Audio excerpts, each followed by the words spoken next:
Chapter 50-40. The mayor's wife hurriedly covered the children's mouths with her hand and shrank back in horror. "Please, Lord Mayor. Now you can have everyone come out and go to the gathering."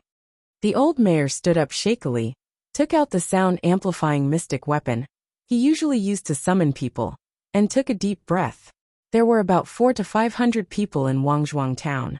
At this time, they were all summoned to the gathering. Everyone didn't know the reason, and looked at each other. Upon seeing this, Xiaomu stealthily distributed transformation talismans to Mount Zuolan, Shenwu, and the others. The group simply showed themselves openly and stealthily mixed into the crowd of normal citizens, gathering at the venue with the crowd of Royal Manor Town residents. Around the gathering, there were thousands of soldiers from the state of Daluo, all wearing short armor and red feathered helmets.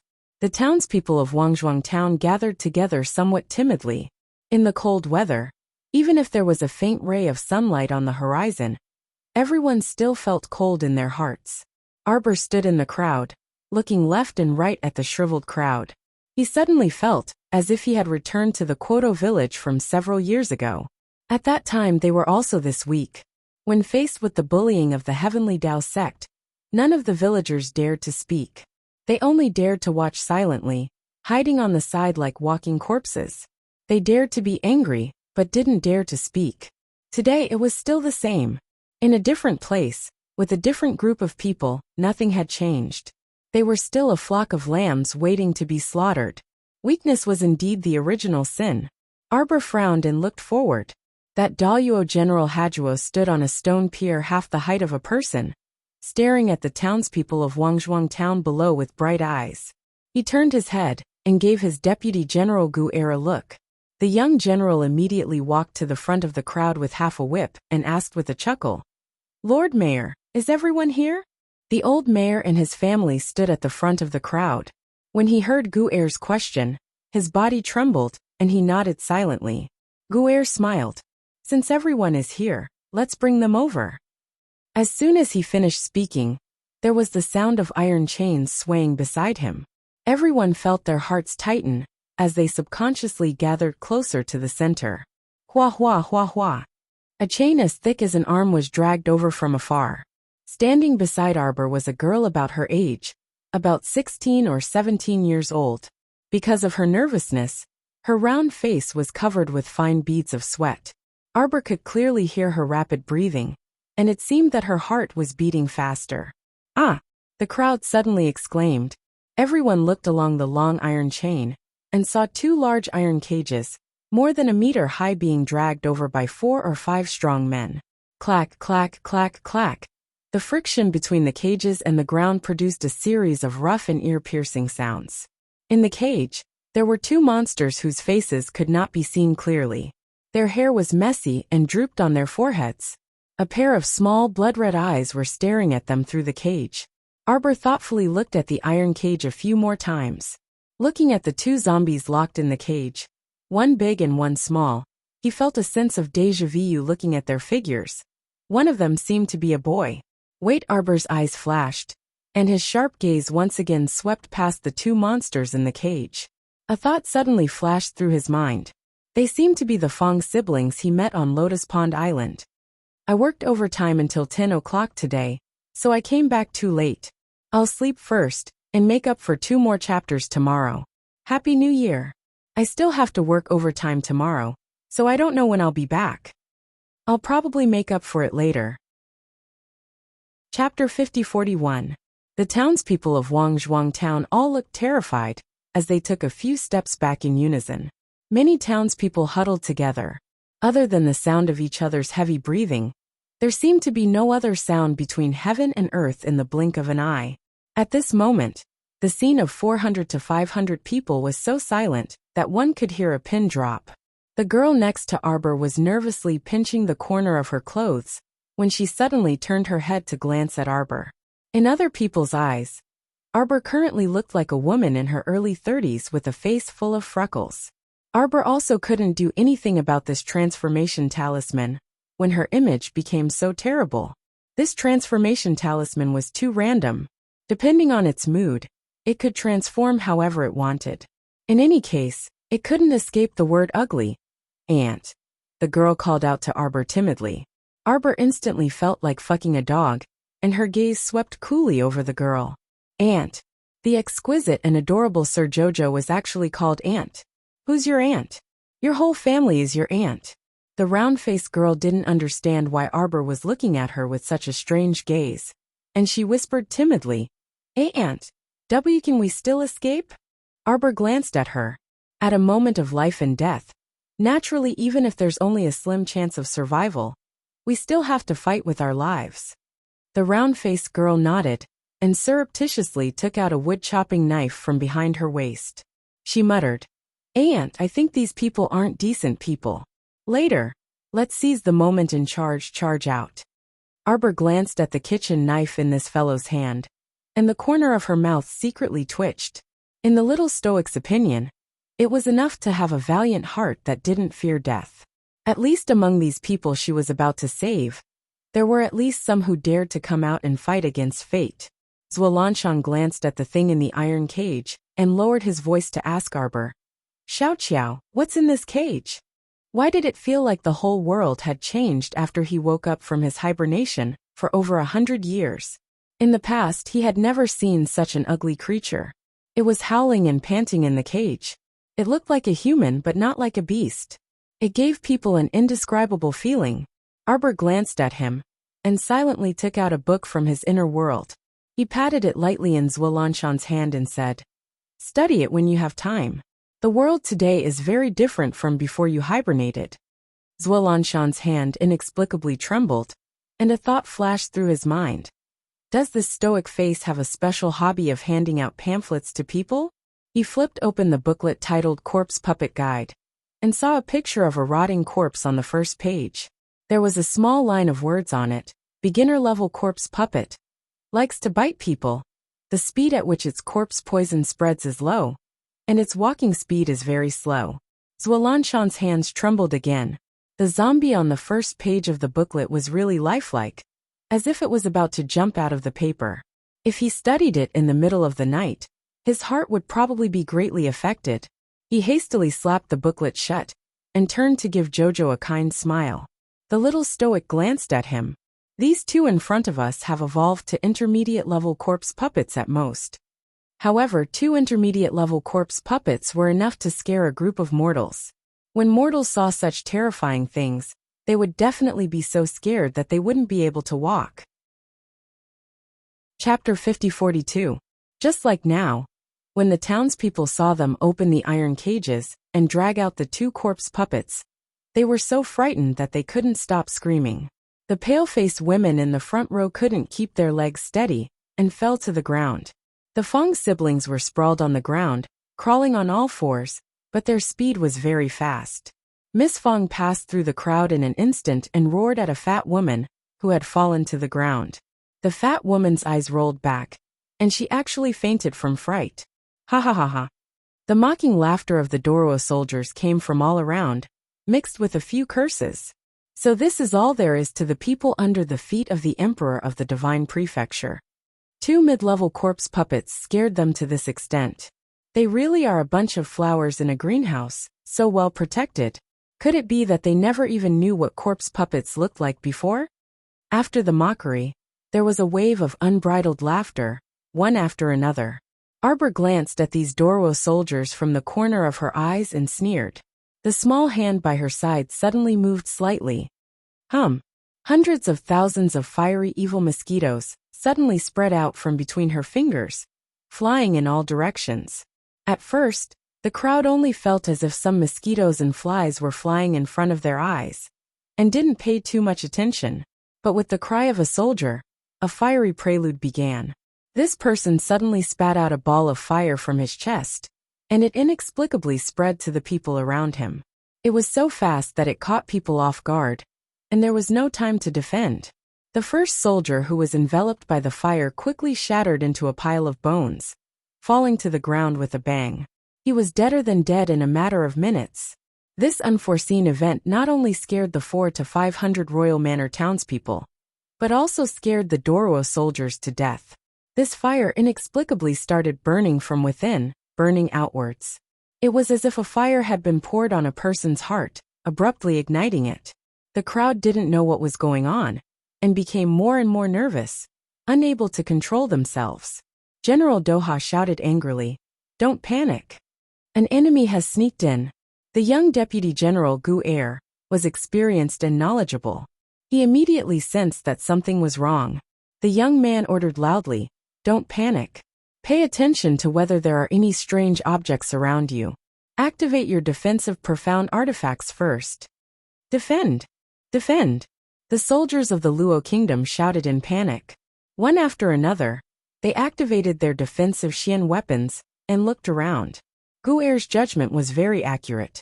He immediately discovered that there seemed to be many tiny mosquitoes around the Doro soldiers. "Mosquito! It's a mosquito! Damn it! Activate your defensive barriers. Don't let these mosquitoes get close to you." General Hajuo was so angry that his nose was almost crooked when he saw his soldiers being targeted by these tiny mosquitoes one after another, and dying from the inside out one after another.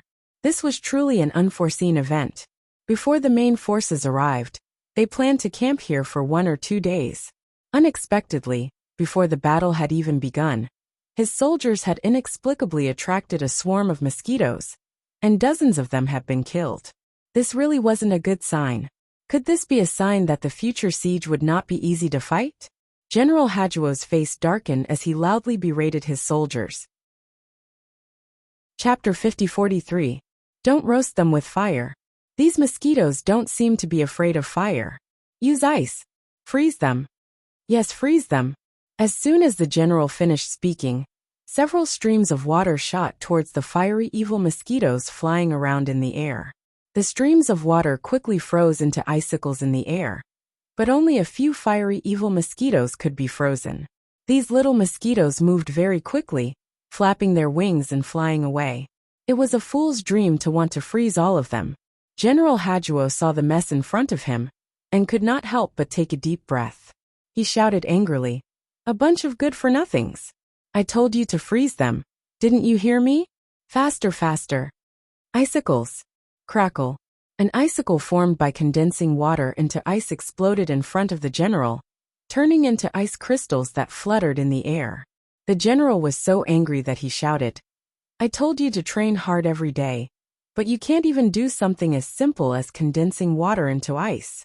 When you have nothing to do, you brag to me that you're a great spiritualist, a great spiritualist.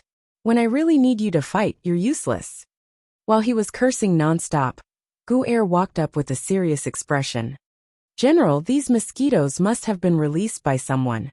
We must get rid of the spy in the crowd as soon as possible. Otherwise, these fiery evil mosquitoes will keep coming." If they were resting in their camp, and secretly released a group of fiery evil mosquitoes, in the middle of the night, General Hajuo could not help but shrink his neck. When the soldiers received the general's signal, they hurriedly raised the clubs in their hands, and swung them at the crowd. "We can't waste any more time," General Hajuo said coldly. "Since these people are unwilling to cooperate with us, then we'll deal with them together." Originally, he had wanted to use a portion of them to feed the 2 mid-level zombie puppets, while the rest of them would be selected to be strong or clever to be properly modified. But now it seemed that there was no time. He could not let this continue. Otherwise, he did not know how many of his soldiers would be left under the torture of these fiery evil mosquitoes. If he could not find the spy, he would kill everyone present. They were just a bunch of stupid Chinese anyway. It did not matter how many he killed. A cold light flashed in Hajuo's eyes. As soon as he gave the order, a few hot-blooded soldiers of the country of Doro raised the iron spears in their hands and charged at the women and children in the front row. If it had sunk, how could those people still be alive? The townsfolk of Wangzhuang town immediately cried out in alarm.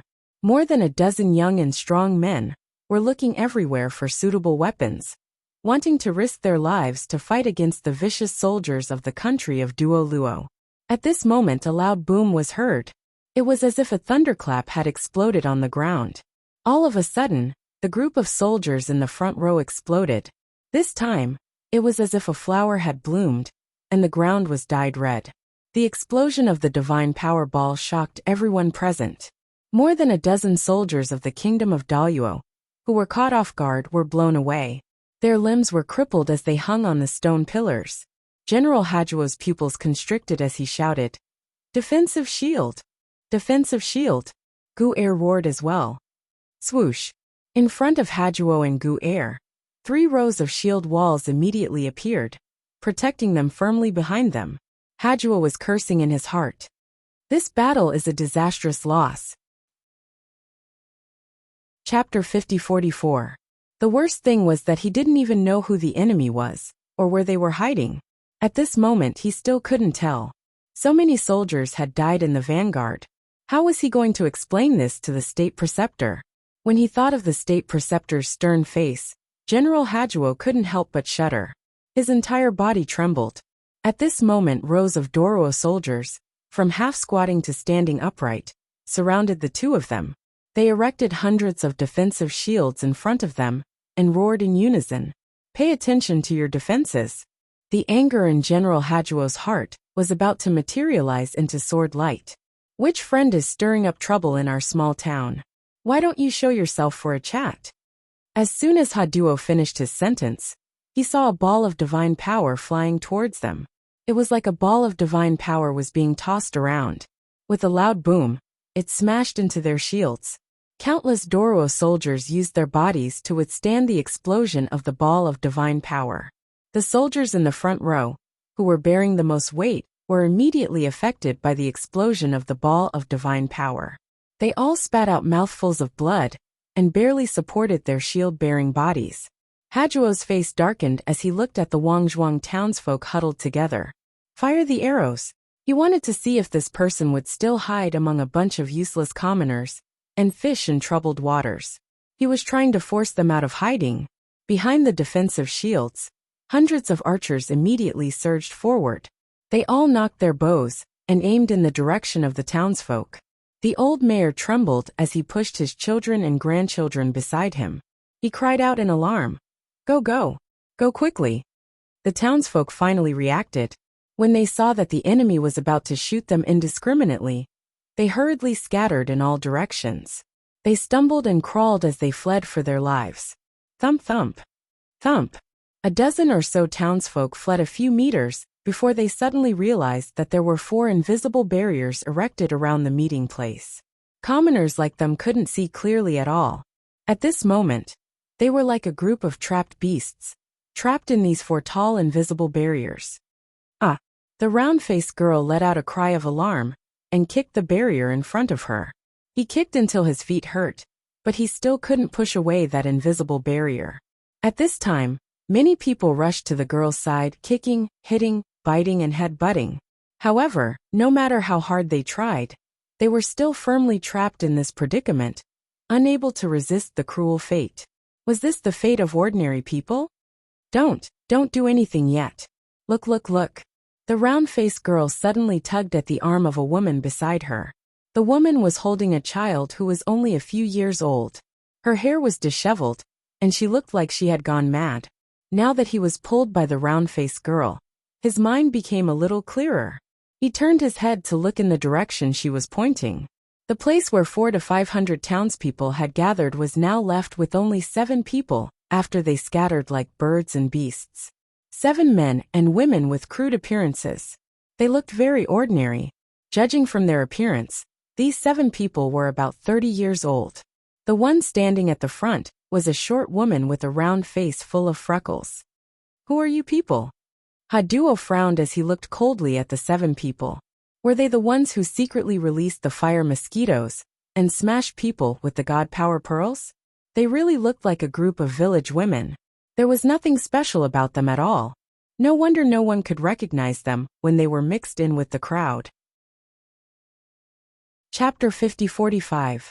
You're finally willing to come out. Haduo sneered. I thought you wanted to continue mingling with the crowd. He raised his hand to instruct the archers to aim cautiously at the 7 people on the battlefield. Do you have any more god power pearls to throw? Ha! Haduo snorted, expressing his disdain and dissatisfaction very purely. I don't need to use god power pearls to deal with trash like you, Arbor said coldly as she hooked her finger forward. She just needed to summon a holy beast. Standing behind her, Zhualanshan couldn't help but twitch his mouth. When the little stoic was exquisite and adorable in the past, she would definitely look very good doing this. But now she was like a chubby little oil barrel.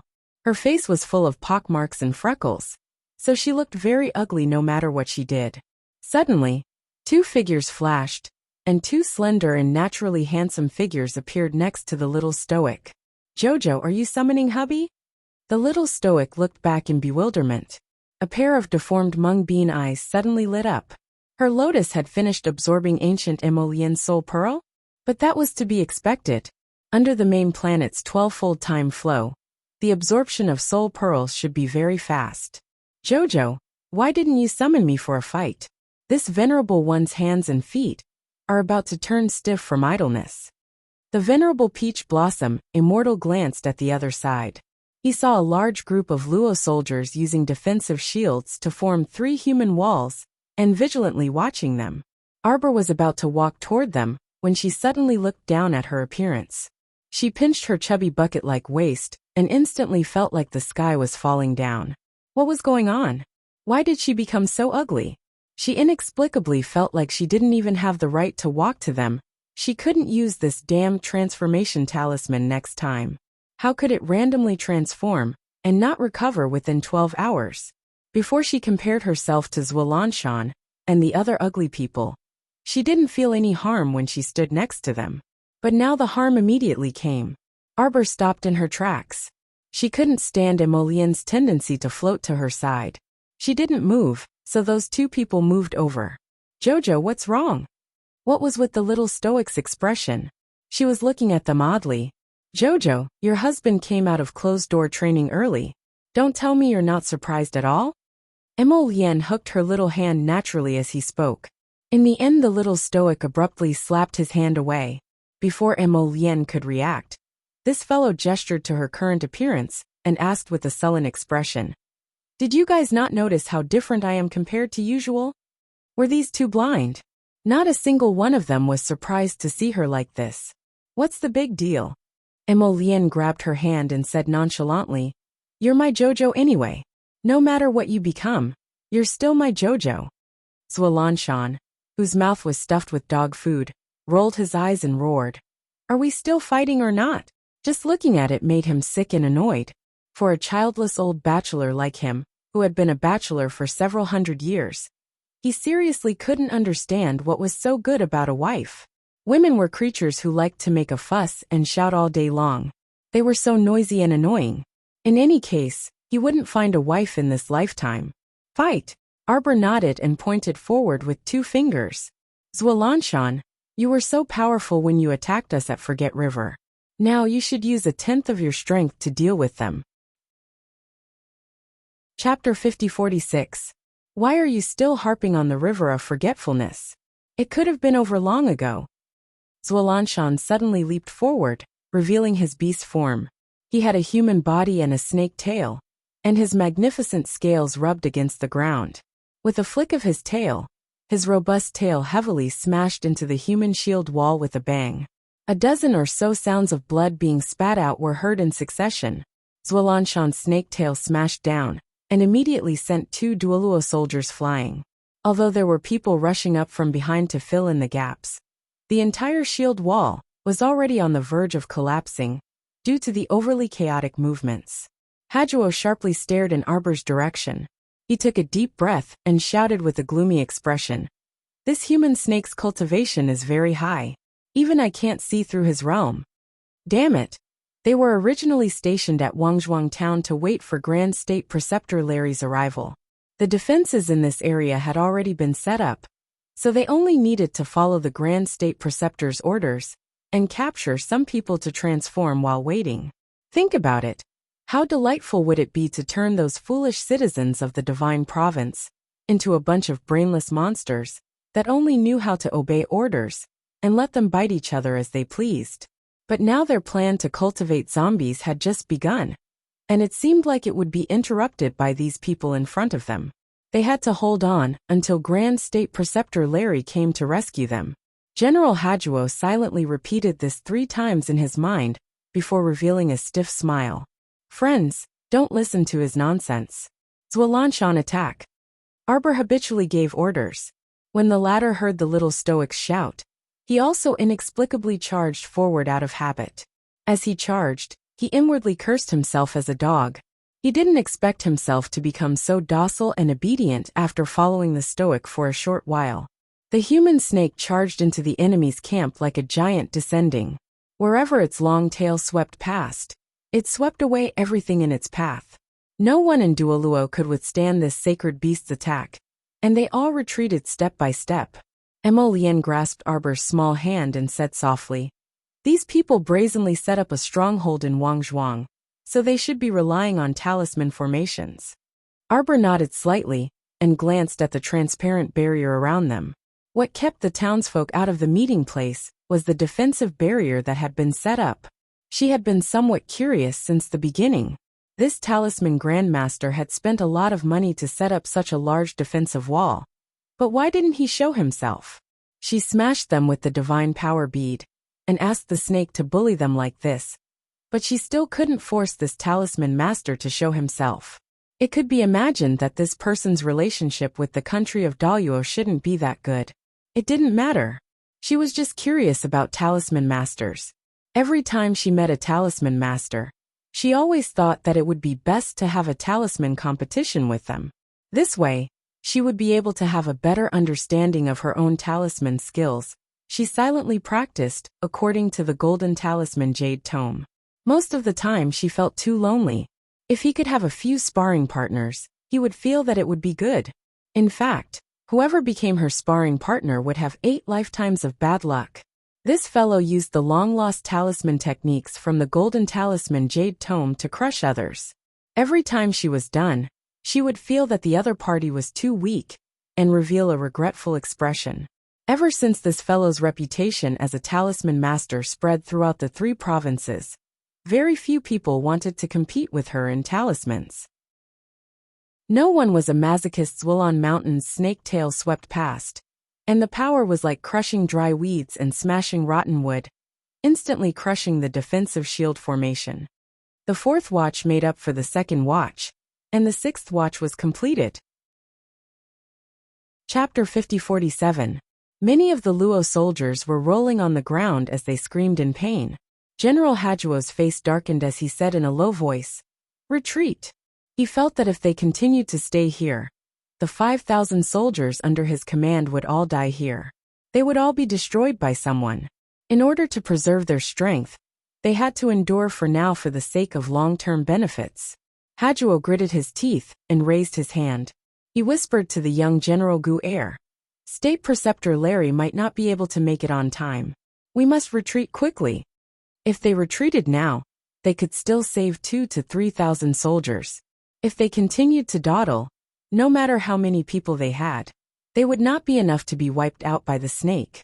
As he spoke, the snake smashed a few more Luo soldiers to death. Hajuo saw that something was wrong and hurriedly shouted, "Retreat!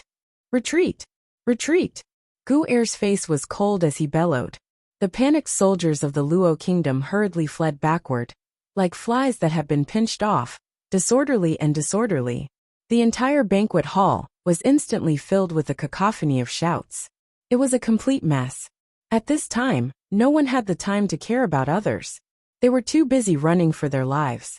The soldiers fled like a swarm of bees, but they were soon blocked by 4 invisible barriers.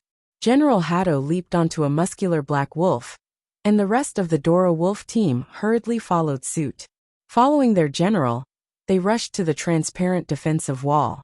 Hajuo took out a set of jade talismans from his sleeves and threw them forward. Dozens of jade talismans formed a circle in the air and scattered in all directions. The barrier in front of them disappeared without a trace. Arbor stood there expressionlessly and watched Hajuo's series of actions. He sneered in his heart. It seemed that this talisman array master was a cautious person. He did not show himself, and only gave the general the key to open and close the talisman array. But one thing was for sure. This master must be hiding nearby and watching. After all, anyone would be curious after setting up such a large talisman array. "Let's go." When Hato saw that the barrier in front of him had opened, he patted the wolf's head without another word. He rode on the large black wolf and charged forward. His speed was so fast that even the young General Guer, who was following closely behind him, could not keep up with his speed. General Haduo had left them a short distance behind. The soldiers of the Kingdom of Doruo all followed closely behind Captain Wolf, running without thinking.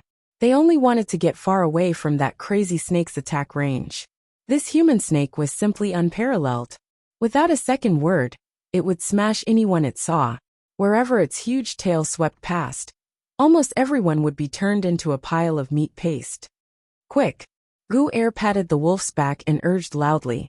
There was a trace of anxiety in his eyes. He knew very well that Grandmaster Chu's talisman array was quite powerful.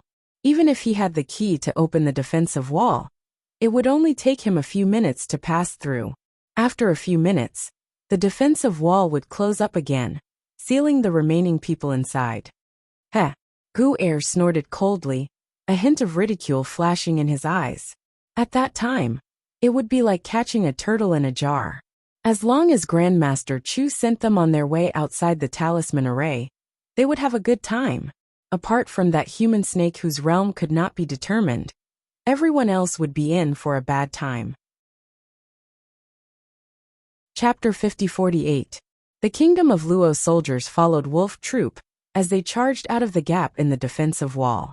They didn't even turn their heads or dare to take another look behind them as they continued to dash forward. Zualanshan was a bit dumbfounded. He slithered to Arbor's side with his snake tail and asked in confusion, "Are we going to let them leave just like that? How's that possible?" The venerable Peach Blossom Immortal rolled his eyes at him. "Of course our Jojo has a backup plan."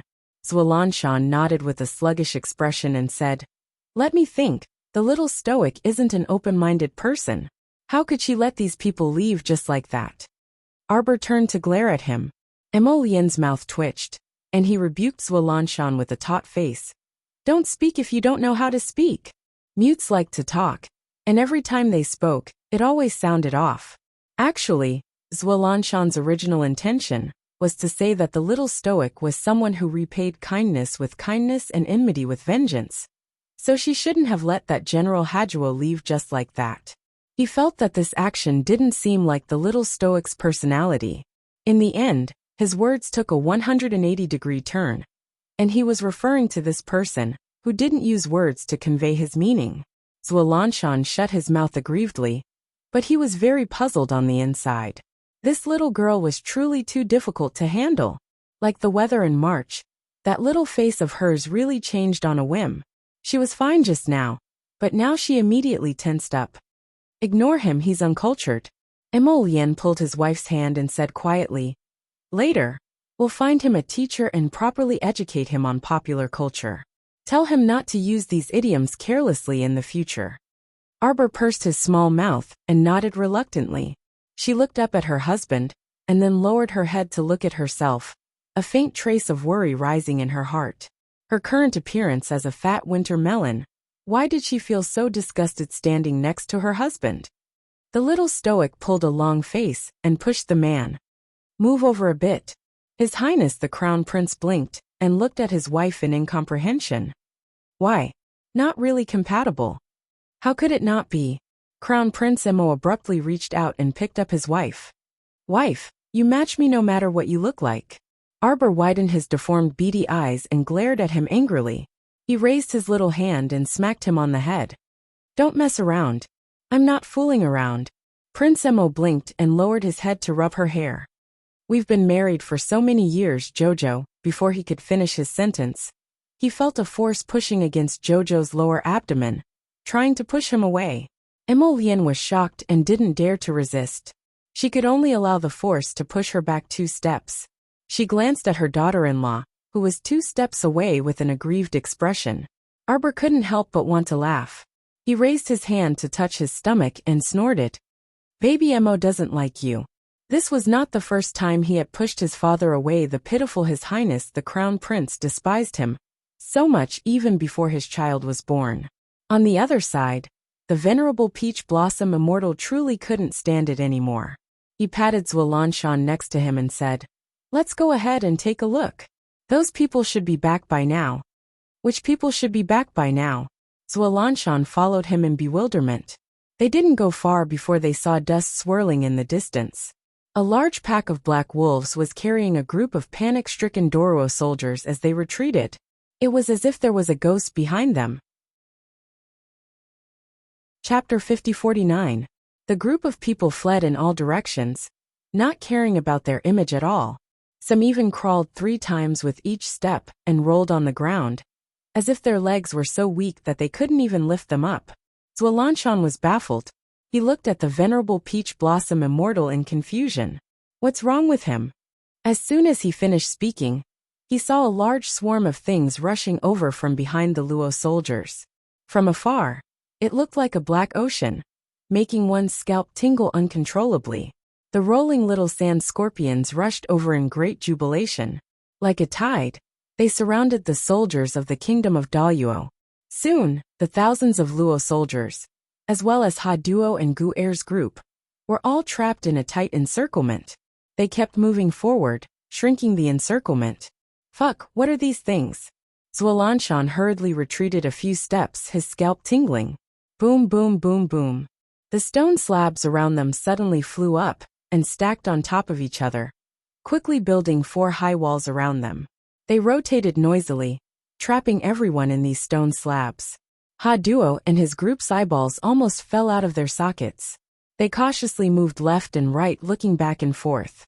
They saw that the original invisible defensive wall had been replaced by stone slabs. These stone slabs that had suddenly erupted from the ground were now like moving city walls, stacked up from top to bottom, left to right, trapping everyone firmly in this area. The townspeople of Wangzhuang town were huddled in a corner. The 400 to 500 people wanted nothing more than to shrink into a speck of dust, not wanting to attract the attention of these people in front of them. These cultivators could easily destroy the heavens and the earth. The entire town could be razed to the ground by them. They hoped that the immortals' fight wouldn't affect them. In the eyes of these cultivators, the commoners of Wangzhuang town were probably ants. Arbor looked coldly at General Ha Duo. The latter rode on the big black wolf and met her eyes. He couldn't help but be intimidated by the cold light in her eyes, and his heart trembled slightly. Gu Er wasn't as calm as Ha Duo. He couldn't help but shout when he saw the scene before him. Don't think you can trap us like this. Grand State Preceptor Larry is almost here with his men. Once our main forces arrive, all of you will die. Grand Preceptor Larry, Grand Preceptor Larry. When all the soldiers of the country of Doruo heard this person's name, it was as if they were injected with chicken blood. They clenched their fists and shouted out in an uproar. Arbor waved his hand and released a cloud of poison powder. The voices of the Doruo soldiers immediately stopped. Everyone was speechless. You're so long-winded, Arbor said impatiently. Search his soul and see when that Grand Master Lila will roll over. If he was fast, he could wait for him here and catch them all in one fell swoop. If there were still a few more days of travel, then there was no need to wait. Who would have the time to wait here all day for them to attack? Mo Lien really wanted to remind his wife that she called him Lali the Great State Preceptor. Not Lila, however. The impatient expression on his wife's face made him silently give up. Forget about this kind of small matter. Whatever his wife says is right. His wife can call him whatever she wants. I don't think there's a need to search his soul. Zualanshan frowned and said with a firm expression, there are no signs of any large army within a radius of several hundred miles. Chapter 50-50. He's a liar. Jojo, he's lying to you, he's lying to you. No one came here at all. He's just stalling for time. What Grand Preceptor Lila? There's no such person. Zualanshan hurriedly slandered. Damned liar. Arbor flew into a rage when he heard this. He slapped the stupefied Gu Er across the air. How dare you lie to Jojo? Arbor slapped Gu Er's face in anger. Gu Er's face immediately tilted heavily to the left. 5 fingerprints appeared on his face. He was still in a daze from the slap, and had yet to react. Prince Mo hurriedly shouted, Jojo, don't move. Let me do it. As he spoke, he had already flown over like a rabbit. While he landed a dozen punches on Gu Er, he didn't forget to turn around and send a flying kiss to his expressionless wife, the venerable Peach Blossom Immortal, who was standing at the side, couldn't help but raise his hand to cover his face. He thought to himself, Emolien's skin is getting thicker and thicker. Now it's getting worse. Acting cute my foot. Just looking at it makes my eyes burn. Arbor was speechless. What should I do when my husband has no bottom line?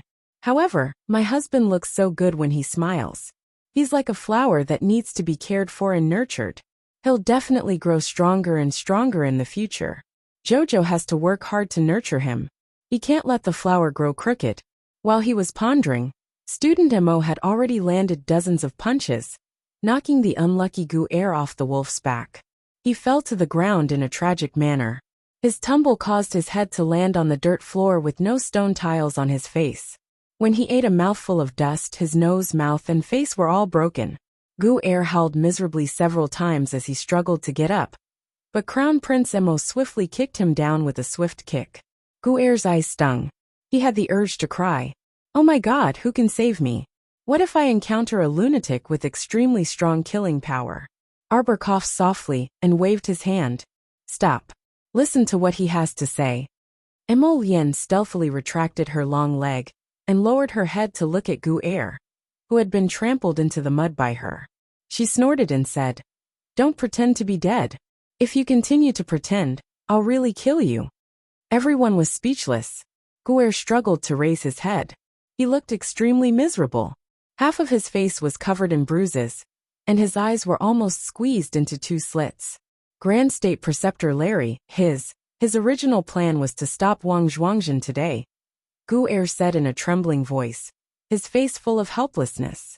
This time, he didn't dare to speak carelessly. After all, in the other party's camp, other than the extremely powerful Snake Man, this crazy person in front of him was also very powerful. Gu-er lay there and looked up at the other party. He couldn't help but feel that this psychopath's aura and consciousness were so strong that he could crush him with just a finger. Even an ant is nothing more than this, Gu-er thought dejectedly. Facing such a powerful person, he really couldn't muster up the slightest thought of resisting. Arbor sniffed and thought for a moment. You mean, your leader didn't keep the appointment? Yes, esteemed madam. Gu-er nodded and answered honestly. Emolien suddenly frowned. Arbor had interacted with him for a long time, and was familiar with his words and actions. Seeing his frown, he knew that something was wrong. He quickly walked over and asked in a low voice, What's wrong? Is there a problem? Emolien nodded gravely. These people deliberately stayed here to delay us. Chapter 50-51. Arbor was a smart person who grasped the gist of things. He immediately understood after hearing Emolien's words. As it turned out, that Grand Preceptor Lila purposely left these cannon fodder here to delay them? Therefore, this Lila had actually long calculated that they would definitely rush back to deal with the situation in Dragonflame City after hearing about it. He purposely set up an extremely conspicuous stronghold at the foot of the imperial capital to lure them here as a delaying tactic? Your Highness, then let's hurry back to the city now? Shenwu hastily asked. If something happened to Dragonflame City, the entire Divine Province would be shaken, and the current peaceful days would no longer exist. As a citizen of the Divine Province, he had long been accustomed to the current peace and prosperity. He truly didn't wish for anyone to disrupt the current good times. This tiny kingdom of Daluo dared to scheme against the imperial capital of the Divine Province. What kind of confidence supported him to do such a foolish thing? Arbor silently took out a transportation talisman matrix. Let's go. GC, old Joe. And the others suddenly twitched their mouths, and they all revealed bitter expressions. The little crown princess was going to activate the directional dam transportation mode again this time.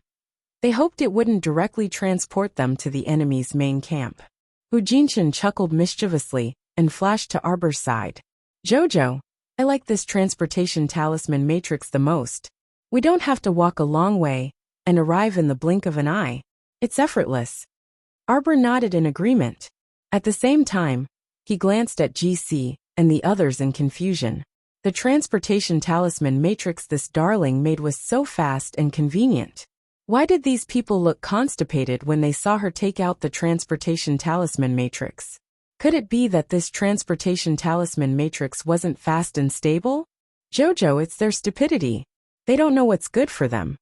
The venerable Peach Blossom Immortal saw through the little stoic's thoughts with a glance, and walked up with a grin. Let's go. Then these people, Arbor turned to look at Hajuo's group, whose expressions were unsightly.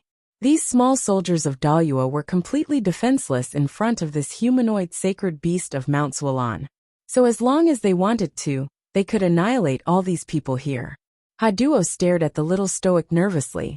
He truly didn't expect Grand State Preceptor Larry to be so deceitful as to leave them here to stall for time for him. The Grand State Preceptor had treated them as abandoned pawns from the very beginning, leaving them here to die. Emolian glanced indifferently at Haduo and the others. Settle down in this array formation first, Jojo. Tell Tong to escort these people back. As for how to deal with these prisoners of war, that was for the Emperor to worry about. The Crown Prince expressed that he and his wife were too lazy to care. Arbor nodded, and drew several binding talismans in the air. With a flick of his little hand, he pushed them into the surrounding air. A double confinement glyph formation was set up on the originally solid defensive wall. Snake! The snake man was dumbfounded. He turned to look at Arbor and said, I have a name. My name is Zhualanshan. Leave a wisp of your soul remembrance here, and watch over them. Arbor didn't waste words with him, and got straight to the point. With a wisp of Zhualanshan's soul guarding this place, even if Hajuo's group wanted to make a move, they couldn't possibly hide it from the snake man's eyes. Got it. The snake man pursed his lips, and pulled out a wisp of his soul remembrance to leave inside the confinement glyph formation. With the snake man guarding this place, Hajuo Ghoul and the others couldn't possibly escape. Chapter 50-52. Haduo drooped his head dejectedly. He was currently still straddling that large black wolf, but this wolf wasn't as fierce as before. Under the endless pressure of a human-shaped sacred beast, the wolf's head also completely drooped. It sprawled on the ground and whimpered, its voice sounding like a kitten or puppy, comical and pitiful. Arbor tossed aside the transportation talisman matrix and led the Crown Prince's group forward a few steps. Everyone's figures were immediately enveloped by the light of transportation, and they disappeared from the talisman matrix with a whoosh. After everyone's figures disappeared, a wretched and skinny old man, with a protruding mouth and monkey-like cheeks, appeared outside the defensive wall. He raised his bony hand that was as withered as a chicken's claw, and lightly touched the thick layer of defensive wall. He couldn't help but mutter to himself, such powerful talisman techniques. There were even double confinement talisman matrices set up inside this defensive wall. Such extravagance truly wasn't something a minor talisman practitioner could do. This person's gaze involuntarily flickered, and a complicated expression flitted across his eyes. It was a pity that such a young and talented little girl couldn't be used by them. It truly was a pity that she died.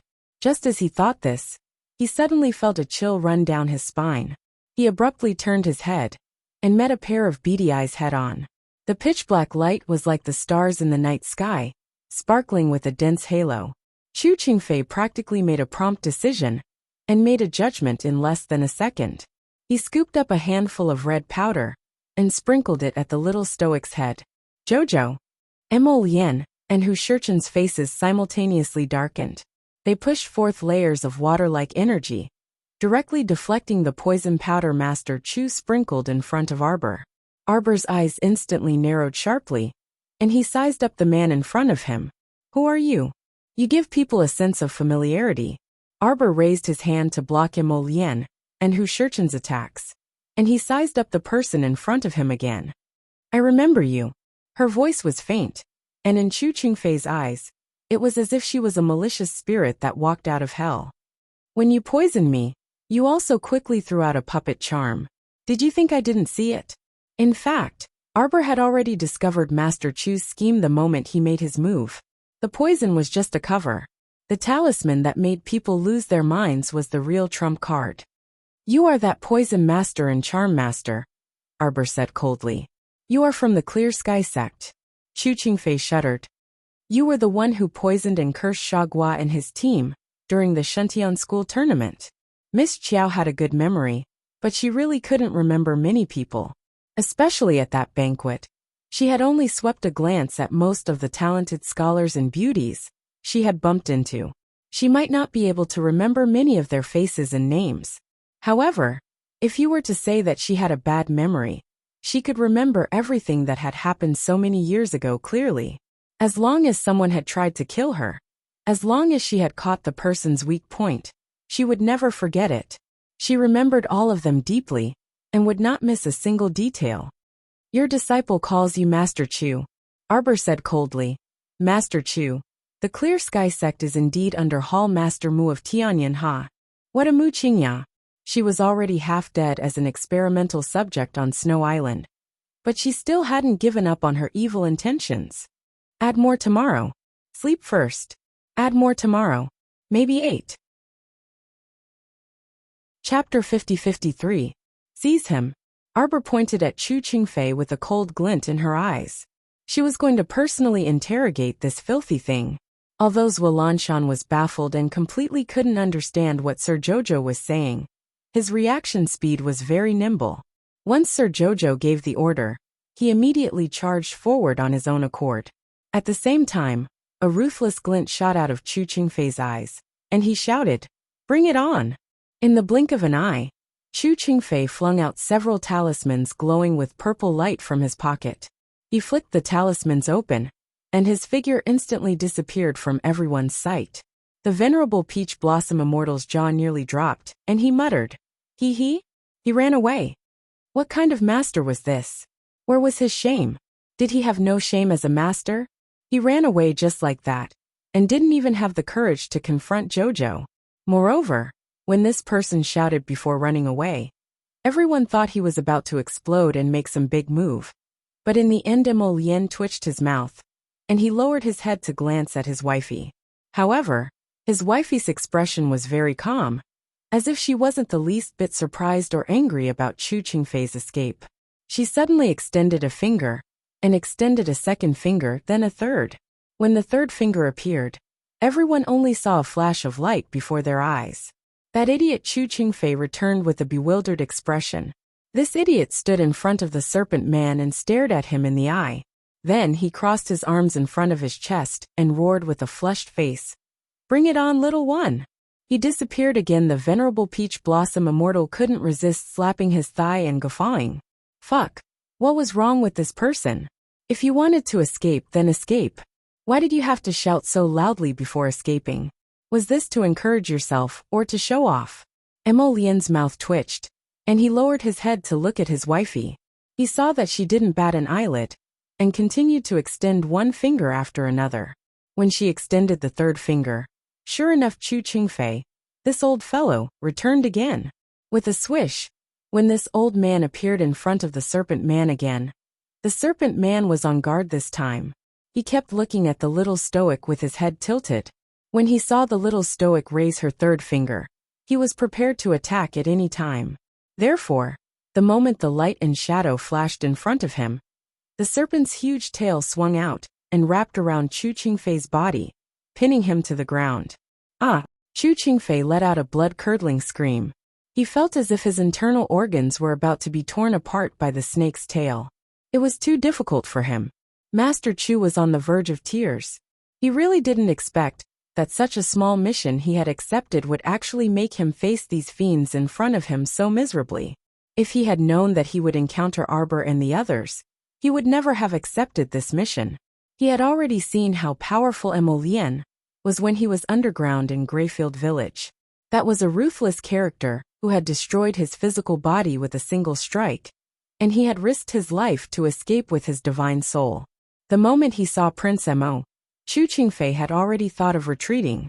When he discovered that the barrel-waisted little woman in front of him was originally Arbor's transformation, the fear in his heart deepened. Afterwards, he simply didn't think of confronting them head-on. His only thought was to escape. Therefore, he fainted and hastily used a transportation talisman matrix to escape. Unfortunately, he failed to teleport twice. Chapter 50-54. It was as if the teleportation array had suddenly lost its effect. No matter how he teleported, The light flashed, and he returned to his original spot. It was as if there was an invisible rope that hooked him, making it impossible for him to teleport. How would Chu Qingfei know that when Arbor set up the trap array, she had already taken precautions? She used the power of space contained in her body to open the space restriction here. Anyone who entered the range of her trap array would be controlled by the space restriction. If she didn't take you out herself, even if you used the teleportation talisman or the teleportation array, you wouldn't be able to get yourself out of the space restriction here. There was no other reason. There was probably no one in the entire continent who could resist her martial ant's space restriction. She had also studied the space restriction that her master had taught her in her spare time. In just a short period of time, it was almost impossible to study the essence of it. The deeper she studied it, the more she felt that the space restriction was extensive and profound, extremely mysterious. The space restriction that she was using now was still the power that she had absorbed from the small silver ball in the Phoenix Woods. She hadn't used it all before, but now that she had opened the space restriction, she had almost used it up. The remaining power was estimated to be only enough for 5 teleportations. However, the small silver ball that her master had given her contained a vast amount of space restriction. What she had extracted from the Phoenix Woods was only 1/10,000th of it. After using it up, she could still draw more from the small ball, Sir Jojo thought to himself. Chu Qingfei's miserable howl pulled Jojo's thoughts back from the distance. Glancing at him, he snorted and waved his hand to let the snake woman pull Chu Qingfei over. Zualanshan didn't care about a weak human like Chu Qingfei at all. He directly rolled and swung his snake tail, and with a bang, threw Chu Qingfei in front of Arbor, as if he was a dead dog. "Don't throw him to death," Arbor roared. Then she took small steps and hurried over to Chu Qingfei. She took out a pair of white silk gloves from her pocket and put them on. Then she grabbed Chu Qingfei's hair and pulled him in front of her. That rough action didn't look much gentler than the snake woman. Everyone couldn't help but mutter in their hearts. Arbor asked coldly, "Tell me, did Mu Qingya send you here?" It was time to send that damned Mu Qingya on her way, Arbor thought with a cold expression. He raised his hand and took out a communication jade talisman from his inner world. He immediately wrote 2 lines of small words and sent them to Yellow Crane Fairy on the snowy island. "Don't keep Mu Qingya alive, deal with her." She was really fed up with this woman jumping out and biting her every now and then. Although she was only an ordinary person, her methods were unique. Not only could she drive the Shuntian Prefecture's prefecture lord, Gung Pingqing, to work for her, but she also had so many followers of the Clear Sky sect, who were all extremely fanatical about her. It seemed that Jojo's life would only be peaceful if all these talents were dead. What Arbor didn't know was that he had wronged Mu Qingya this time. At this time, how could Mu Qingya have the ability to strategize to this extent and send Chu Qingfei here to block Arbor? Chu Qingfei himself didn't know that he would meet Arbor in Wangzhuang town on the outskirts of the imperial capital. If he knew that Arbor would come, he would have run away 800 years ago. Previously, he hid outside the talisman array he set up to watch. When he saw Emolien from afar, he didn't dare to move. Chapter 50-55. It was only because he saw Arbor and the others leave using the transportation talisman matrix that he dared to sneak over to check on the situation. Who would have thought that Arbor wouldn't play by the rules at all, and suddenly turned around to catch him by surprise? Thinking about it, this person must have done this on purpose. In order to lure him, a talisman formation master, out, he deliberately activated the transportation talisman matrix and pretended to teleport away. In reality, they didn't leave at all. When Chu Qingfei thought of this, he wrung his hands even more and inwardly cursed himself for being as stupid as a pig. With several decades of life experience, he actually fell for a youngster's trick and fell into his hands. Arbor took out a normal spirit sword and patted Chu Qingfei's head. "Tell me honestly, did Mu Qingya send you to deal with me? If you tell me the truth, I might consider letting you off." Chu Qingfei's lips trembled, and he hastily shook his head. This matter has nothing to do with Hall Master Mu Mu. The little stoic's fist landed on his left eye. "Does it have anything to do with it?" Yes. It has something to do with it. It was Hall Master Mu who sent me here. Everyone speechlessly twitched their mouths. The little stoic. This was no different from beating someone into confessing. Most importantly, this Master Chu didn't seem to be a particularly unyielding person.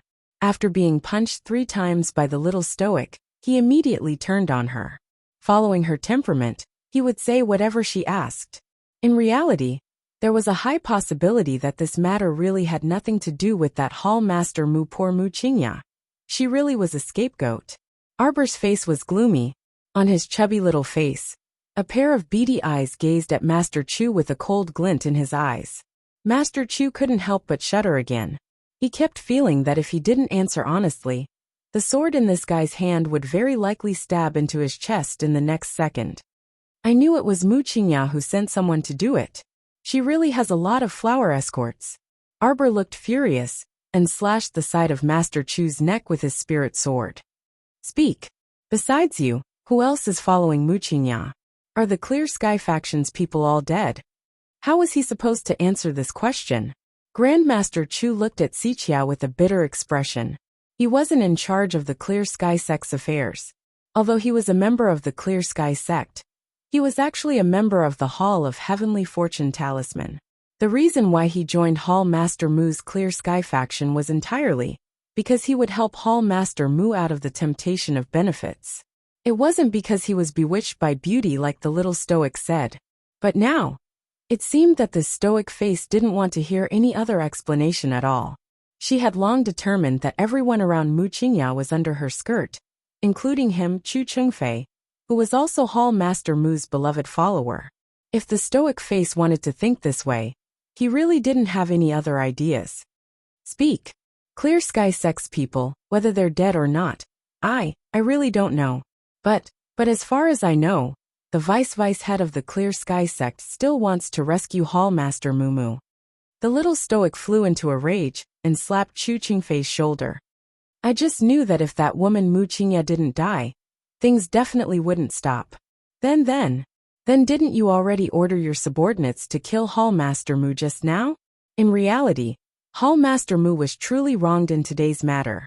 Chu Qingfei thought speechlessly. Chapter 50-56. Right now, he truly didn't want to say anything more to the little stoic. In any case, no matter what he said, it would be wrong. The little stoic was certain that Mu Qingya was behind this. So what could he freaking do? Speak. I'll speak. I'll tell you everything. Chu Qingfei nearly wanted to cry. Why did he feel that it was so difficult to communicate with this woman in front of him? At this time, Chu Qingfei couldn't resist looking at Mo Lian, who was watching the show from the side. His gaze actually contained a bit of a plea for help. Your Highness, do you still remember this humble one? Mo Lian glanced at him expressionlessly. I don't remember. Everyone. Chu Qingfei said pitifully. I am Graping Village's Earth Spirit Formation. Mo Lian's brows twitched slightly. When this person mentioned Graping Village and the Earth Spirit Formation, Mo Lian's heart couldn't help but jolt. She sized him up and nodded. I remember now. You're a pawn that Tianyan placed in Graping Village to nurture the underground zombies of Graping Village. Back then, you picked up a ready-made formation from a heaven-level talisman master's foundation and used someone else's formation to set up your own Earth Spirit Formation. The outer layer is the Earth Spirit Formation, and the inner layer of defense is the formation set up by that heaven-level talisman master. Arbor's eyes suddenly lit up, and he said, Is it that talisman formation that Ancestor Zhaoyang set up? This old man was bragging nonsense. He even said that he set up an 18-layer talisman formation that no one could break open. In the end, Mo Lian saw the existence of a holy meridian underneath. Speaking of this, the little stoic recalled that she should find time to receive the holy meridian that Ancestor Zhaoyang left her. Otherwise, wouldn't it be a pity to leave such a fat sheep in a place like Graping Village? You're the person whose physical body I destroyed back then? Mo Lian sized up the old man. Currently his body was tattered and incomplete. It was unknown where he had taken over this body. Compared to his original body, his appearance was even more unsightly than before. Chu Qingfei's tears really flowed down. He nodded repeatedly and said, Your Highness, it's me. I've already been killed by you once. Can you let me go this time? In your dreams, the little stoic threw at him crisply. Everyone couldn't help but want to laugh as they silently glanced at the child. She glared coldly at Grandmaster Chu and snorted. During the Shuntian Academy tournament, it was you. She poisoned Shagua of the hippopotamus team and stood behind Mu Qingya for a long time. She poisoned me one moment and cast curses on me the next. She contributed to my life. It's you. The little stoic's roar of "it's you" was extremely forceful, just like 3 heavy hammers that pounded on everyone's hearts. Chu Qingfei's eyebrows twitched, and he hurriedly shook his head in denial. No, it's not what you think. You're still trying to deceive me. Arbor punched the old man's right eye. The old man hastily cried out miserably, Yes, it's indeed me. During the academy tournament, I poisoned your opponent and then also cast a puppet curse.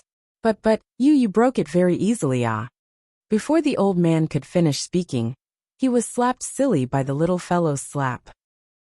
From what you're saying, I broke your puppet curse, so that means I shouldn't be angry, right? No. Hua Chu Qingfei's tears streamed down. Chapter 50-57. His face was truly slapped too painfully. No one could compare to this girl's black-hearted. She only slapped your face until your old face is swollen. The little stoic coldly glared at her deformed, chubby little face and said angrily, You still have the face to cry? Indiscriminately, he did so many wrong things as a lackey for someone else, yet he still had the face to cry in front of her. He really was promising. Do you have a disciple? Arbor punched her nose. She specially wore a pair of silk gloves just for when she beat someone up. No. Dirty. Hand. Chu Qingfei's tears and snot flowed down as he bawled bitterly. Crown Princess. Don't hit me anymore, Crown Princess. It truly hurt too much. This little Crown Princess only hit his face. By now, the parents of this body's original owner probably wouldn't recognize their son anymore. Speak honestly. Xiaomu grumpily roared. Don't know where the Crown Princess's words came from. Chu Qingfei was terribly flustered. Lying there, he could hear his heart beating like a drum, as if it was about to jump out of his chest. His left hand, which was hanging by his side, moved slowly and silently. A light purple talisman was pinched in his sweaty palm. This was his last life-saving talisman. If this talisman was also useless against the little stoic, then he would definitely meet his end here today. Don't pretend anymore. Arbor swept him a disdainful glance and sneered. Other than that time in the school tournament, you specially poisoned Shagua and the others to deal with me. You even followed me from 1,000 miles away with your disciple to Ani Prefecture, and lurked around me for more than 10 days, waiting for an opportunity to make a move. And no such thing, Ao. Chu Qingfei's mouth was smashed by the little stoic's fist. The corner of his mouth broke, his teeth fell out, and his blood mixed with saliva dripped down. Have you thought it through now? Arbor asked coldly. Chu Qingfei hurriedly nodded. The depression in his heart had already reached its peak. He suddenly moved his finger, but at the same time, Emolian flashed forward and stepped on his hand. Crack! With a crisp sound, Chu Qingfei's face twisted in pain. His hand, which was holding a talisman, bent unnaturally and fell weakly to the ground. Arbor looked coldly at the purple talisman floating up, but there was no surprise on his face. With a light flick of her hand, she flicked a few times in the air, and the purple talisman that flew in front of her suddenly broke into pieces and exploded. Pooh! Failing to activate the talisman, Chu Qingfei suffered a powerful backlash. He immediately spat out a mouthful of blood. At this moment, there wasn't a single piece of unharmed flesh on his body. His miserable appearance was simply unbearable to look at. Arbor continued to stare at him coldly. You dare to do it, but don't dare to admit it? At that time, you also received Mu Qingya's order to bring your disciple to chase me to Ani Prefecture, right? You are that great talisman master of heavenly fate who has been hiding behind the scenes all this time. Arbor sized him up before shaking her head and muttering to herself. No, you should only be at the Black Rank realm. That great talisman master of heavenly fate's hidden depths isn't just at this realm. Your disciple is thin and small. When we were in Ani Prefecture, We once had him lead the way to find you. Unfortunately, you were as slippery as a loach from beginning to end. By the time we found your residence, it was already empty, and you had already fled. Chu Qingfei's face was already ashen. Chapter 50-58. He stared at Arbor in fright, as if he hadn't heard her words at all. His entire being was immersed in immense fear. You are. Great curse master. He finally spat out these words. Soon after, he saw a vicious killing intent flash past Arbor's eyes. This young crown prince consort was actually a great talisman practitioner. She had probably kept the vast majority of people in this world in the dark, right? Her identity as a great curse master was, in fact, a great curse master. He was well aware of what that purple talisman of his just now was. It was a life-seizing curse. Right, a curse. And to be able to easily dissolve a profound-level life-seizing talisman. Who could she be? She was a curse master. And a great curse master, whose rank in the art of curses was a level higher than his. Earth rank. Heaven rank. There was actually such a person in this world, who could conceal her identity as a heaven-ranked great curse master. So well, deceiving everyone. Even he had fallen for her old trick. No wonder Hall Master Mu had wanted the little lady to die all these years. But the little lady couldn't die every time. Ha ha ha ha ha ha ha ha. What kind of joke was this, wanting to kill a heaven-ranked great curse master? Just by relying on those 2 or 3 people. Just by relying on a few mediocre talisman practitioners or curse masters. Could they kill her? It would really be strange if they could. You know too much, Xiaomu said calmly as before. She didn't seem to be the least bit anxious about her identity as a great curse master being exposed. Chu Qingfei's tears streamed down his face. There was no medicine for regret in this world. Even if there was, the little stoic definitely wouldn't be so kind as to let him take it. He was dead for sure today. Just by looking at her calm expression, he knew that he couldn't be any more dead. I can hand over a strand of my soul to follow your excellency forever. Chu Qingfei suppressed the unwillingness in his heart and stammered. Not everyone has the qualifications to become this crown princess subordinate. Arbor said coldly. His cold voice was like a sharp arrow that stabbed into Chu Qingfei's heart. There was no hope left. Kill him. Arbor stood up and said expressionlessly. This person had made a move against her time and time again. He had even chased her for 1,000 li, from Shuntian Prefecture to Ani Prefecture. His evil intentions had yet to die. For such a person, there was no need to continue to make things difficult for him. What's more, his heart was filled with unwillingness, and he might even counterattack from time to time. How could he be allowed to live? Arbor waved his hand and walked away. A short scream came from behind, and then everything returned to normal. GC Old Joe and the other citizens of Sin City all had a serious look in their eyes. Even they didn't dare to casually think about the identity of a grand charm master. They simply didn't dare to make any deep guesses about this mysterious and frightening skill. They didn't have much contact with the little crown princess, and only knew that she was a talisman master. Now that they learned that she wasn't just a talisman master, but also a grand charm master at the earth rank or above, they couldn't help but respect her a bit more. His Highness the Crown Prince and the Crown Princess weren't ordinary people. Fortunately, they had always been obedient and didn't underestimate this Crown Princess. In order to live more comfortably in the future, they definitely had to be more cautious in their actions in the future. Chapter 50-59. The venerable Peach Blossom Immortal walked over with a grin and said, I searched this guy just now. This person is from the Hall of Heavenly Fortune Talismans. The reason he joined the Clear Sky faction is probably because of benefits. Mu Qingya is truly generous to him. Mu Qingya already gave him many benefits for that small matter of poisoning Shuntian Prefecture. According to his memories, there are at least 3 people in the Hall of Heavenly Fortune Talismans whose talisman level is higher than his. One of them is his teacher, Great Master Yi.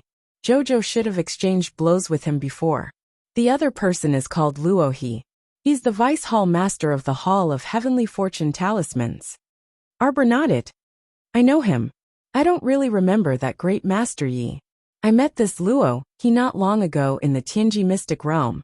Jojo should have also met Great Master Yi before. Yuan Shurchen said with a smile. According to Chu Qingfei's memories, his master, Great Master Yi, has been by young Sir's side for a long time. This young Sir is probably either eldest Qin or Omega Kotoku. Perhaps we've met before, but he shouldn't be conspicuous, so it's normal that Jojo doesn't remember him. Arbor grasped the little fatty's hand with a very solemn expression.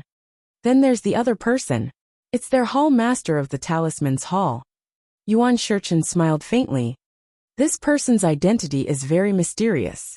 Even Chu Qingfei, who is Great Master Ye's disciple, has never seen this person before.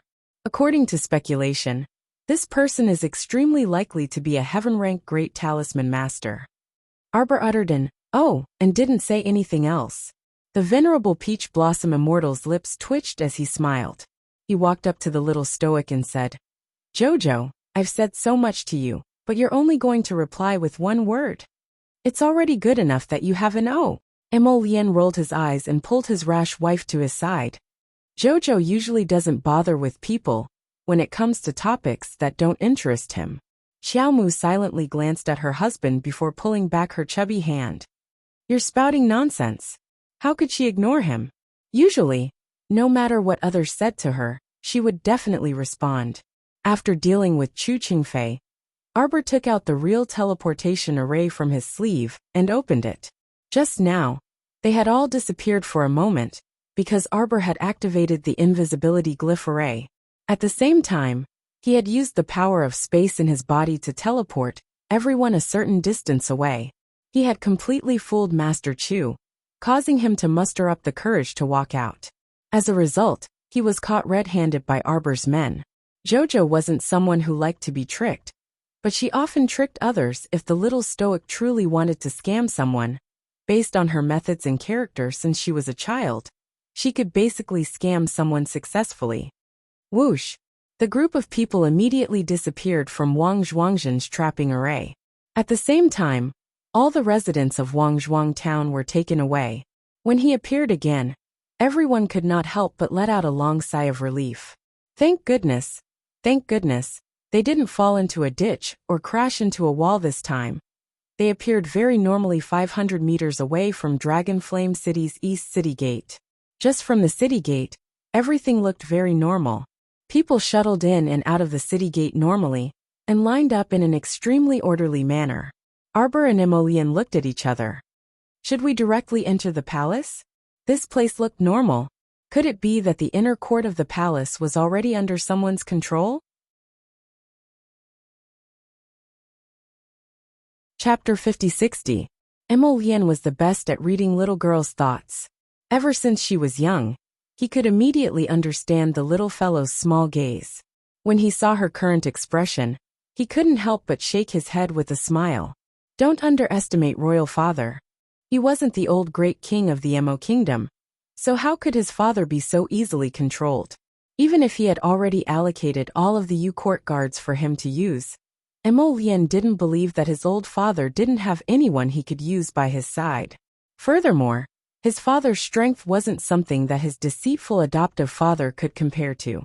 Even if the kingdom of Daluo had already secretly snuck into the palace, it was impossible for them to control everyone at the first moment. Don't dream of 1,000 years. We'll enter the city normally and observe the situation from the outside. Emolian curled his lips and couldn't help but sneer. If the city is filled with the kingdom of Daluo's people, then they will naturally find an opportunity to send a message to the palace. If they can't control the palace immediately, then they won't have that opportunity in the future. Most importantly, we have to carefully inspect the city to see if someone has set up a talisman matrix. Arbor quickly nodded when he heard this. Jojo's Lotus was still the most considerate. There were many commoners in the city, so they shouldn't be harmed by the kingdom of Daluo's talisman matrices. Since they planned to enter the city normally, everyone followed the cue. Soon, Arbor noticed that the gazes of the people around them were a bit strange, especially the two women in front of them. They turned their heads several times and continuously sized her and Emolian up. At first, the little stoic didn't understand what was going on, But when she saw those women turn their heads several times to look at them, she suddenly had an epiphany. She lowered her head in a flash of inspiration and saw her husband holding her little chubby hand in a grand manner. The little crown princess expressionlessly pulled her hand away. Her current appearance especially resembled a rich woman who kept a gigolo. She wore a blue satin-lined jacket and a silver hairpin in her hair. But that didn't seem right. In order to match her status as a commoner in Wangzhuang town, she had disguised herself as a commoner when she mixed in with the crowd.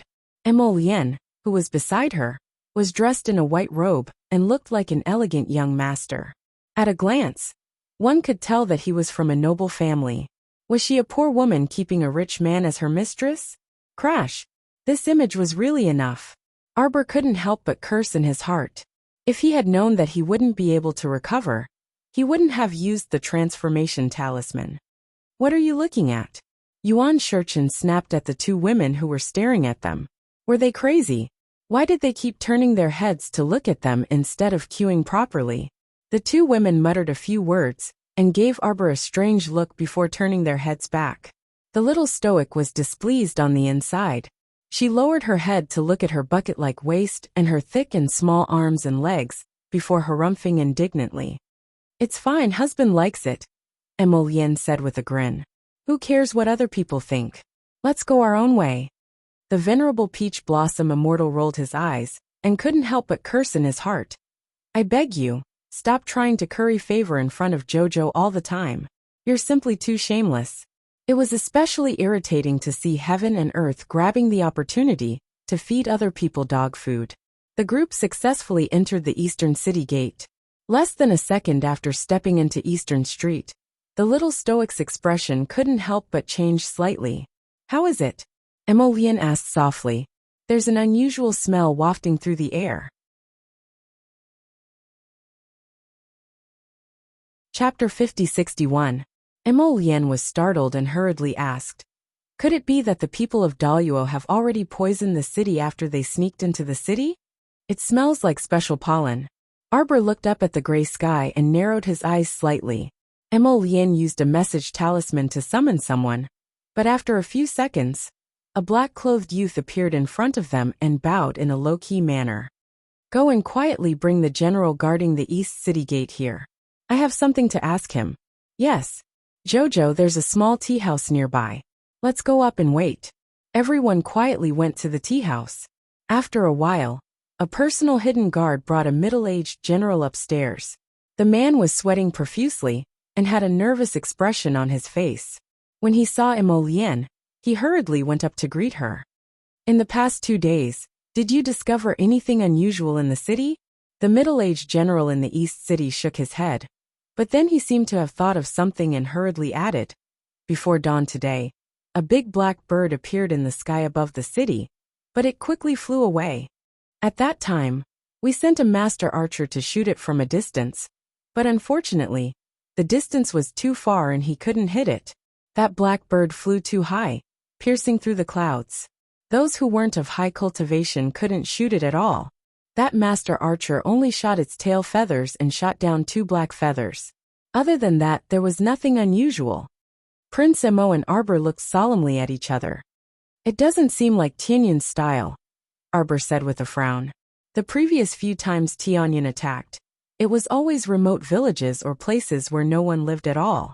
His biggest operation was to attack Songzhou's Yin city, but in the end it also ended in failure. Arbor continued his analysis. Although their current frequency of action has increased a lot, it's not to the extent of directly attacking Divine Prefecture's imperial capital. Qin Xian and the others aren't that stupid, are they? How could they rashly attack Dragon Flame City before they're fully prepared? Emolian nodded. I also feel that this is a bit strange. It's very different from Tianyun's usual practice. The reason why Tianyun took down Jiawei City Fortress before was because that place was originally ungoverned. After that, it's easy to understand why he attacked Wangchuan. The River of Forgetfulness is vast and rich in resources. If we can take over the entire River of Forgetfulness and use it as a base, it will provide them with many convenient resources for their subsequent operations. Arbor and Emolian looked at each other again. This matter is not led by the Heavenly Fate Emperor. Tianyin is actually cooperating with a small country like Duoluo? What are they after? Unless they can get a lot of benefits from the kingdom of Daluo. What kind of benefits could make Tianyin willing to do this favor and accept such an unreliable task? Your Mo clan has a long-standing grudge with that whatever Duoluo kingdom? Xiaomu asked curiously. Emolian shook her head. What grudge could there be? I've never heard of such a small grassland country before.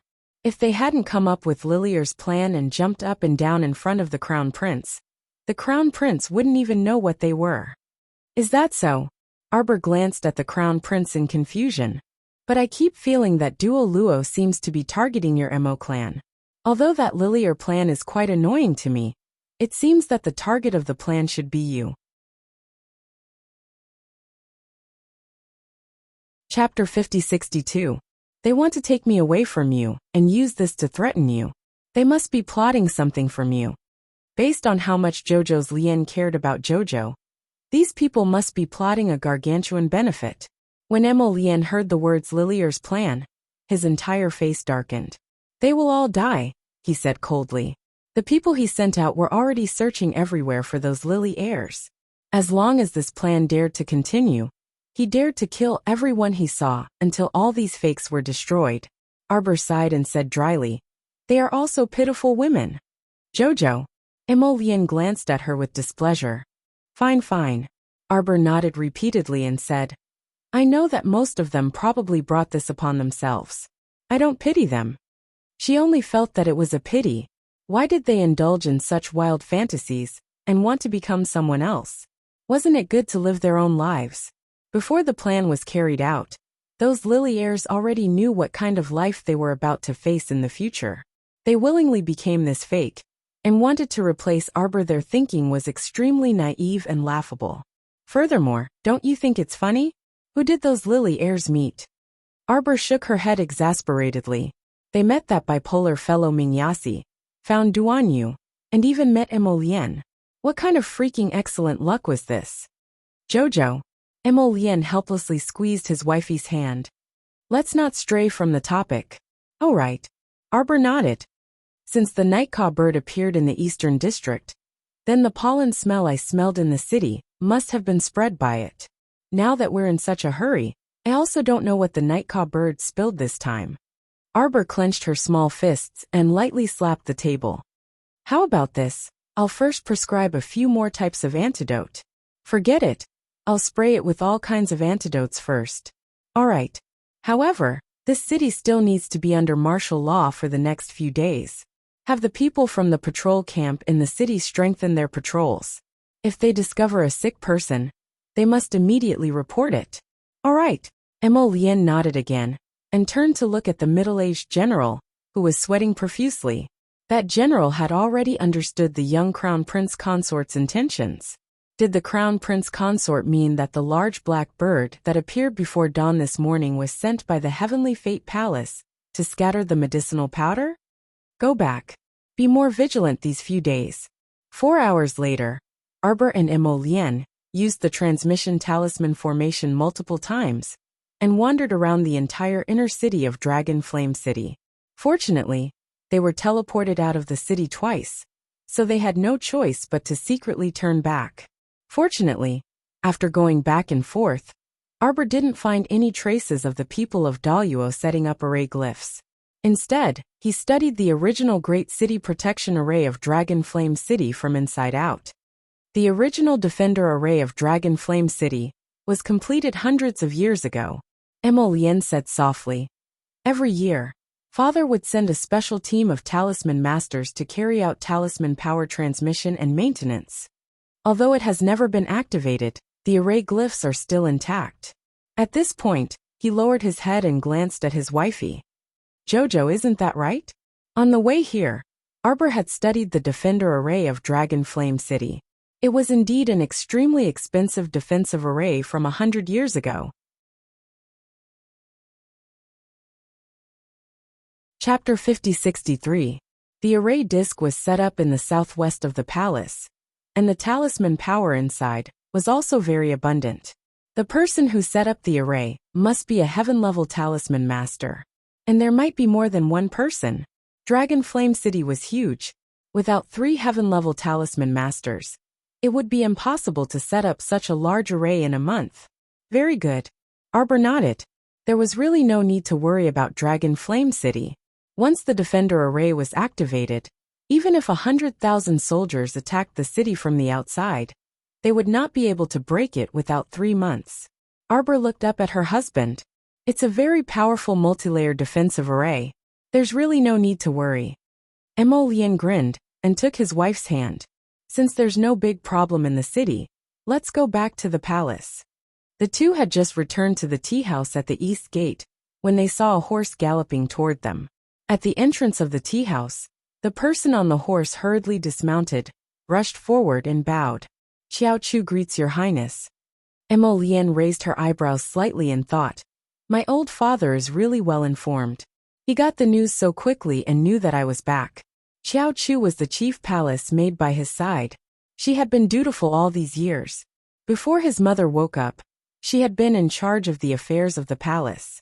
Everyone thought that this chief palace maid would one day turn the tables and be conferred the title of consort by the emperor. But reality proved that she did not. His Majesty saw a golden dragon flying dozens of times above the imperial city, and knew that your highness had returned. Your highness must have had a hard time going to the river of forgetfulness. His Majesty said that your highness should quickly enter the palace. Emolien knew that after letting Little Seven circle in the air dozens of times, and sprinkle a dozen kinds of antidote powder, she knew that her whereabouts could not be hidden from some people's eyes. It seemed that nothing important had happened in the palace. So why did the Grand State Preceptor of Daliao send people to block them at Wangzhuangzhen? Arbor also did not understand, and looked at her husband with a puzzled expression. Only now did Xiao Chu see that her crown prince was holding the hand of a small woman with short arms and legs. Whether it was their height, figure, or looks, the two of them were worlds apart. It was too eye-catching. Xiao Chu looked at Arbor with a strange expression, then looked at His Highness the Crown Prince. Before she could speak, Emolien calmly put his arm around his wife's waist and whispered, Jojo, let's go to Imperial Father's place. Arbor was absolutely unwilling to enter the palace at this time. If Emolien's father saw his comical appearance, that guy might laugh for a year. No way. Arbor quickly waved his hand. Since there's nothing else with your father, I'll return to the Eastern Palace first. Emolien was secretly amused. Seeing that his wife was adamant about not going with him to see his old father, he could only nod helplessly. All right then. Jojo, go home first. I'll be back later. The outstanding talent glanced at Xiao Mu again with a strange expression. Jojo? Wasn't the crown princess called Jojo? She often heard the crown prince call her that. But the crown princess, she's still not leaving? Emolien's indifferent gaze swept over Xiao Chu, causing the latter to quickly look away. Could it be that the crown princess went to Wangchuan and was secretly attacked by enemies? Was she framed and her image changed? She had also heard that the two of them seemed to have encountered many things in Wangchuan. A while ago, the emperor had even anxiously sent shadow guards to Wangchuan to find the couple. Chapter 50-64. Given His Highness the Crown Prince's love and care for the little crown princess, he would not tolerate even a grain of sand in his eyes. He would never allow anyone to disrespect the little crown princess in any way, not even a harsh word. Therefore, her impudent and bold gaze must have angered His Highness the Crown Prince. Thinking of this, Xiao Chu couldn't help but feel a little shocked. She hurriedly restrained her expression and bowed respectfully to Arbor. Xiao Chu's eyes were poor. I didn't know that the Crown Princess was here. She quickly swept a glance at Arbor and hurriedly lowered her head. Arbor was very sharp and immediately caught the hint of surprise in this head palace maid's eyes. Yes, her current image was very bad, so it was natural for her to be surprised. However, Xiao Chu's surprise felt very strange. It seemed that her surprised gaze also contained some sympathy and pity. What the hell? Did she think that Sir Jojo's current image was permanent? I'll be able to recover in 4 hours, all right? Sir Jojo, who had been pitted for no reason, was not in a good mood. Jojo. Emolienne smiled and patted her head. Your husband will be back in 2 hours. Let's have dinner together.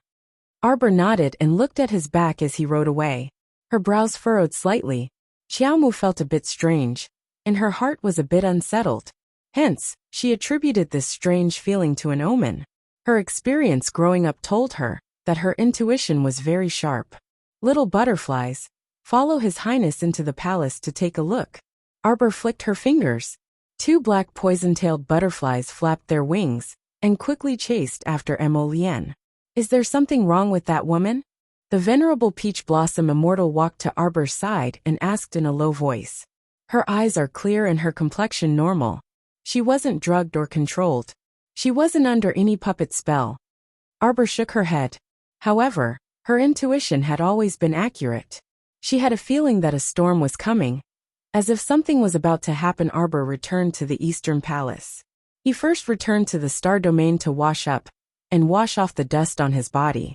When he came out, he had just sat down at the table and asked Kai Xiao to bring him a cup of tea when he received an urgent message from Emolienne. Jojo, quickly come to Imperial Mother's Morning Sunlight Palace. Xiaomu abruptly jumped up from her stool and knocked over the tea beside her. There was an inexplicable sense of panic in her heart that she could not suppress. He hurriedly took a robe, put it on, and ran out of the room. Then, he saw a black shadow suddenly appear beside him and hurriedly cupped his fists. Crown Princess. His Highness has ordered this subordinate to bring the Crown Princess to Morning Sunlight Palace. What happened?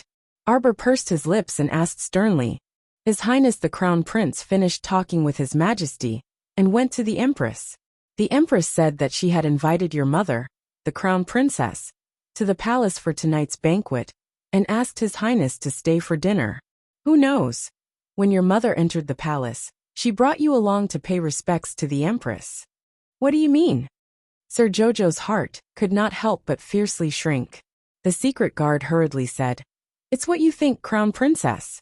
Your mother brought a fake into the palace. Xiaomu only felt like the world was spinning. No wonder she felt that something was off everywhere. With the country of Daluo's weak power, it was impossible for them to make a move against the imperial palace. They found her mother. Chapter 50-65. No wonder her heart was palpitating earlier, feeling that something was about to happen.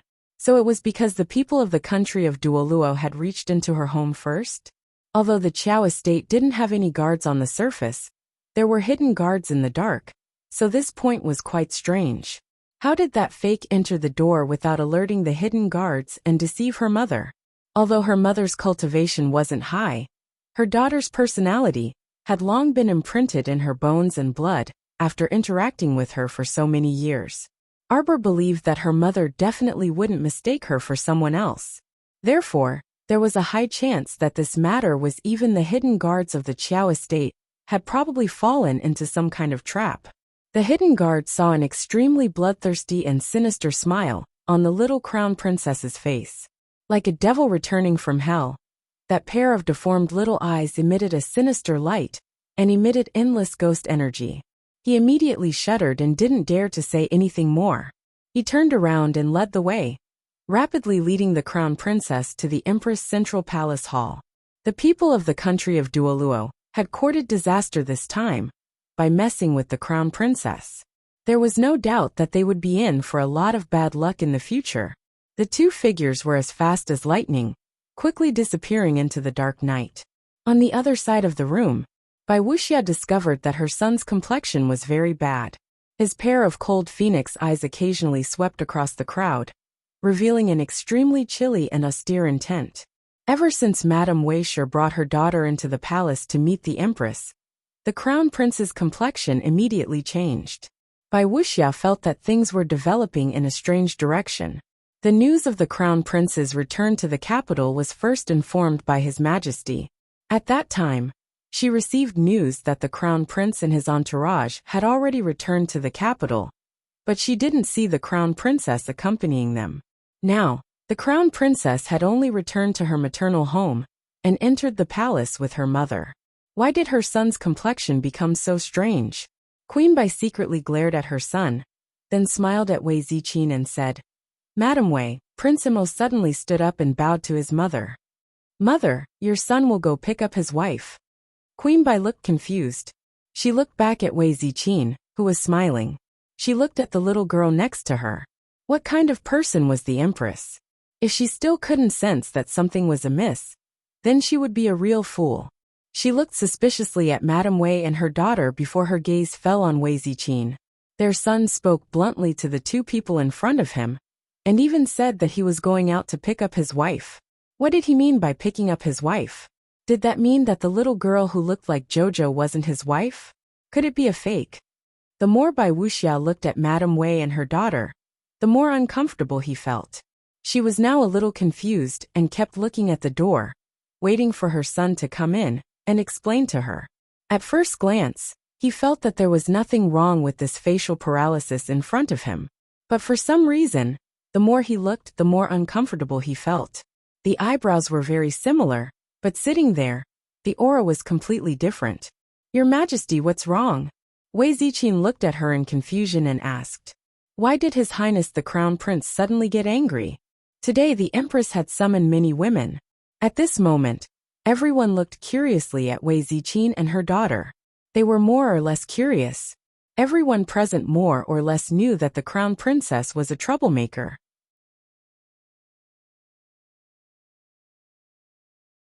Chapter 50-66. After experiencing several palace banquets, most of them were very well behaved now. They didn't dare to treat the little Crown Princess as an ordinary person. Think about it. When did something good happen? When the little Crown Princess was invited to a banquet. Everyone who dared to provoke the Crown Princess at a palace banquet definitely didn't have a good ending. From a small matter like Madame Gua to a big matter like the City of Shadows at the most recent palace banquet, the little Crown Princess slapped the face of a single alchemist. She drew a sage-grade golden talisman, and even summoned a frightening ferocious beast. At that time, everyone present was dumbfounded. They couldn't think about it. If they thought too much about it, it would only make them cry. So today, when this group of noble ladies and madams saw Wei Ziqin and her daughter arrive, they all went up to greet them in a very friendly manner. All of them revealed quail-like smiles. If they couldn't offend them, then they should hide and go along with them. But they felt that things were developing in a strange direction again. His Highness the Crown Prince, who had always doted on the Crown Princess endlessly, actually gave the Crown Princess and her mother Madame Wei a cold shoulder in front of everyone today. Was the wind going to change direction again? It was said that His Highness the Crown Prince encountered a great danger during his trip to the River of Forgetfulness. When he entered the city this time, the Crown Princess wasn't by his side at all. Could it be that His Highness the Crown Prince finally couldn't stand that fierce girl and completely fell out with the Crown Princess? Prince Imo quickly walked out of the palace hall and coincidentally bumped into the outstanding talent, leading a group of people in his direction. The outstanding talent hurriedly led the group of palace maids to greet him as soon as they met. Greetings, Your Highness the Crown Prince. The outstanding talent said respectfully. This servant is under His Majesty's orders to bring some special tribute fruits to Your Highness and the madams. The Crown Prince swept a glance and saw many fist-sized, translucent, and pink fruits on the fruit platter. He didn't pay much attention to it, and only nodded slightly before walking over. Just as he reached the long steps in front of the palace hall, he saw a round little figure flying over as fast as lightning. He jumped in front of him in an instant. Emo Lien hurriedly reached out to hug her, and lifted her sleeve to wipe the sweat off her forehead. Why did you run so fast? Don't worry. Those two people won't be able to escape. Where are they? Mr. Jojo roared angrily. Emo Lien hugged her and swayed, crying out pitifully. Jojo, your husband was molested. Who? Arbor's eyes flashed with killing intent. It's that fake. She kept throwing flirtatious glances at me as soon as she arrived. At first, I thought her eyes were cramping. Arbor moved his limbs and shouted, I'm going to kill her. Let's ask him first.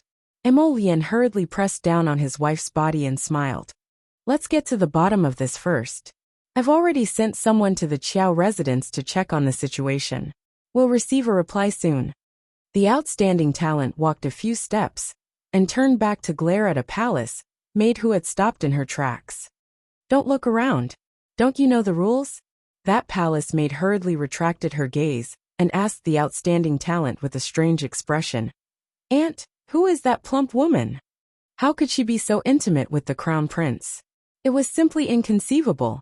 The outstanding talent coldly swept her a glance. "Do your own thing. Don't ask about things that you shouldn't meddle in." That palace maid followed behind the group and couldn't help but twitch her mouth. Unwilling to give up, she turned back to look at the plump woman with a bucket-like waist. It seemed that His Highness the Crown Prince's judgment of people wasn't very good. He previously doted on that extremely bad-tempered crown princess so much.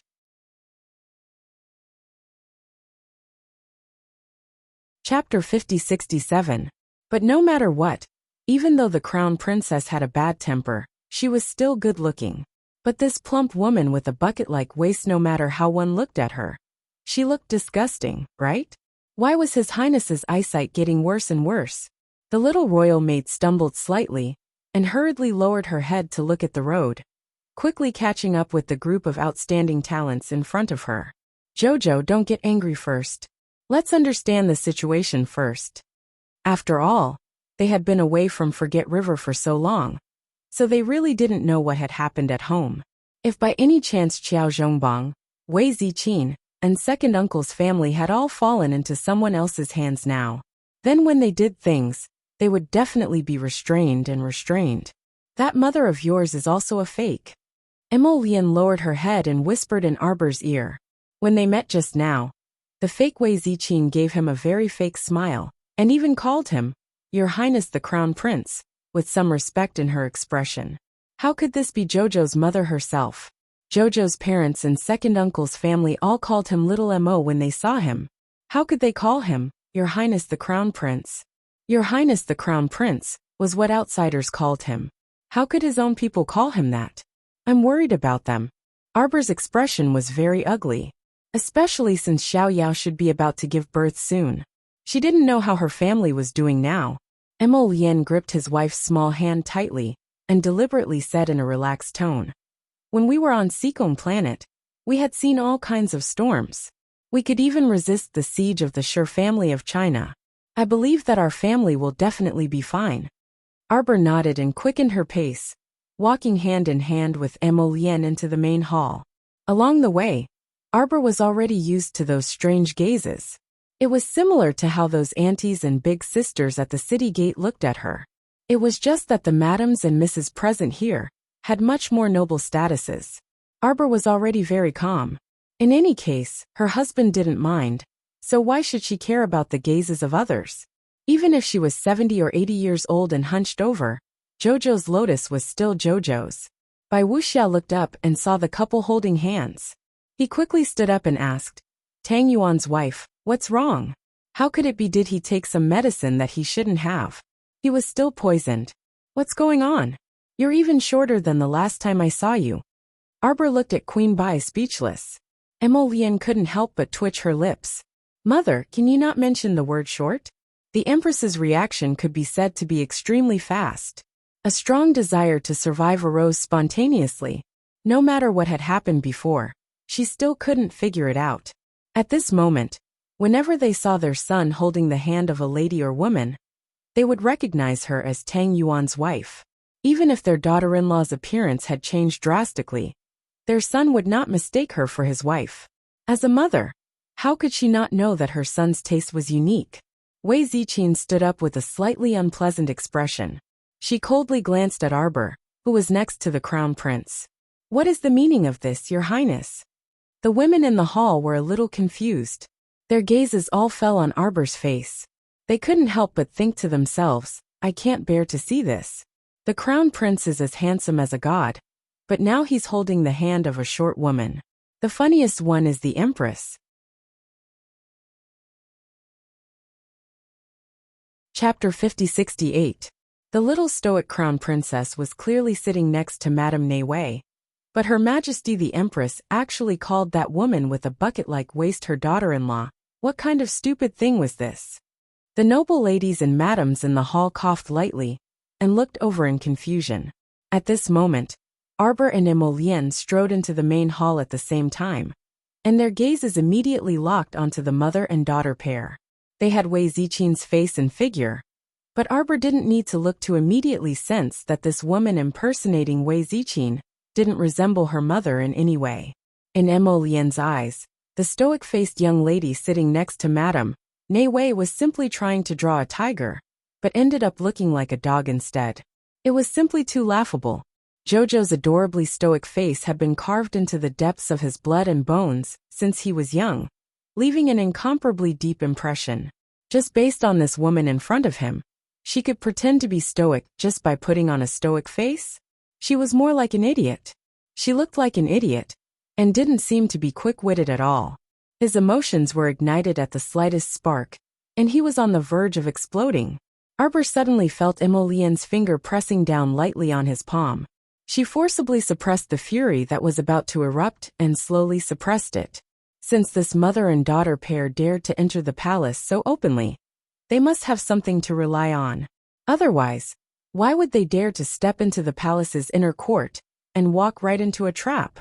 Therefore, Mother and them Arbor's heart tightened slightly. You're the perfect creation, Lily, or number 0, right? This was Arbor's first time seeing someone who looked infinitely similar to her up close. If one only looked at their appearances, they really were very similar. Their appearances were almost 70% similar, and absolutely no one would be able to distinguish the two from more than 10 meters away. If this impersonator was placed together with the original little crown princess, they were completely like a pair of twin sisters. This was the real mature creation of the state preceptor. The ones he had encountered before were probably just immature imitations.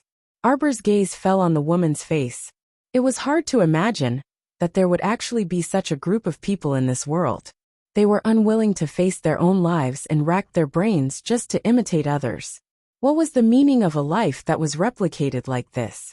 The stoic-faced young lady beside Madame Wei hastily stood up uneasily and looked at Arbor in confusion. Who are you? Everyone knows that the Crown Princess is a great talisman master. She is best at drawing talismans in the air. Give me one. Arbor looked at her indifferently and got straight to the point. Everyone had a baffled look on their faces. There were even a few nervous women who hurriedly got up and quickly called the servant girls and manservants beside them to move their tables and chairs to the back. What kind of joke was this? The Crown Princess was about to draw talismans in the air and summon that ferocious beast whose face couldn't be seen clearly. According to their past experience, this person who dared to provoke the Crown Princess must be tired of living. For safety's sake, the madams decided that it was better to stay away from this little Crown Princess, who could explode at any time. This impersonator actually didn't panic, and stood up naturally and gracefully. She bowed at Empress before turning to Arbor with cupped fists and a smile. Only then did she say gently, "What's so difficult about drawing talismans in the air?" "It's just that." "Madam, in what capacity are you asking me to draw talismans in the air?" Chapter 5069. As soon as the fake finished speaking, Arbor didn't say anything else. He raised his hand and swiped at the air in front of him, creating ripples. He drew and revealed talisman in a few minutes, and quickly threw it over. What was strange was that just as Arbor made this move, the fake opposite him also moved her hand very quickly. She copied him and drew a few lines in the air, as if she had learned it on the spot. Her movements were actually quite accurate. The fake also moved her finger, and quickly drew a talisman in the air, which collided head-on with the revealed talisman that Arbor had flown over. Everyone saw the two void talismans collide in the air, creating a beautiful stream of light. The power of the talisman splashed everywhere, and dissipated with a few whooshing sounds. The group of officials, madams, noble ladies, and laymen could only watch the commotion. They only saw the brilliant light in front of them, and really couldn't see what was going on. However, they could clearly see that the little woman with a water bucket waist standing next to the crown prince didn't have any change in expression when she shot out a void talisman. However, the crown princess on the other side swayed a few times. It can't be who would believe that such a fierce person like the crown princess would actually be defeated in one move. Everyone glanced at the little pudgy Xiao Mu in bewilderment, before looking at the slightly pale fake. They heard the slightly older Madame of Censor Jiang murmur in a low voice, "What we see may not be real. Could it be that the Crown Princess we see is actually an imposter? And the one that His Highness the Crown Prince led through the door is actually the real Crown Princess?" As soon as she said this, everyone seemed to have been enlightened and instantly sobered up a bit. A madam on the side quickly nodded and said, "No wonder that water bucket cough, young madam." When she said this, she couldn't help but feel awkward. How should she address the woman with a water bucket waist at the door? She definitely didn't look young. Calling her young madam didn't seem appropriate. Calling her the Crown Princess, looking at that pair of mung bean eyes and that ordinary ugly face, she really couldn't bring herself to call her that. What kind of strange trick was this little Crown Princess up to? Why did she suddenly change her face and have to torment herself to look like a middle-aged woman? From the looks of it, His Highness the Crown Prince truly loved his wife. This little Crown Princess had already tormented herself into such an ugly state, but His Highness was still able to turn a blind eye to it. How great must he be able to do this? On Arbor's side, his eyes were slightly bright as he stared at the fake in front of him. There was a completely incomprehensible luster in his eyes. "Your imitation is not bad." Arbor took 2 steps forward and suddenly became interested. "Let me see the effect of your imitation talisman." As soon as she finished speaking, she moved like a bolt of lightning. Her fingers formed seals as she ceaselessly stirred the air in front of her, and she ceaselessly changed various hand signs and movements. Everyone only felt their vision blur as they saw the air fluctuate. Talismans glowing with purple light were drawn by the young woman, with a water bucket waist in the air. Row after row, the list went on so quickly that it made everyone's breathing stop. The head of the fake opposite him was dripping with sweat. At first, he could keep up with the speed of Arbor's talismans, but after a few minutes, even a layman could see that something was wrong. Something was too wrong. That fake Crown Princess's hand signs were the same as the other person's, except for the first time when a talisman flew out and knocked away the water bucket waist woman's void talisman attack.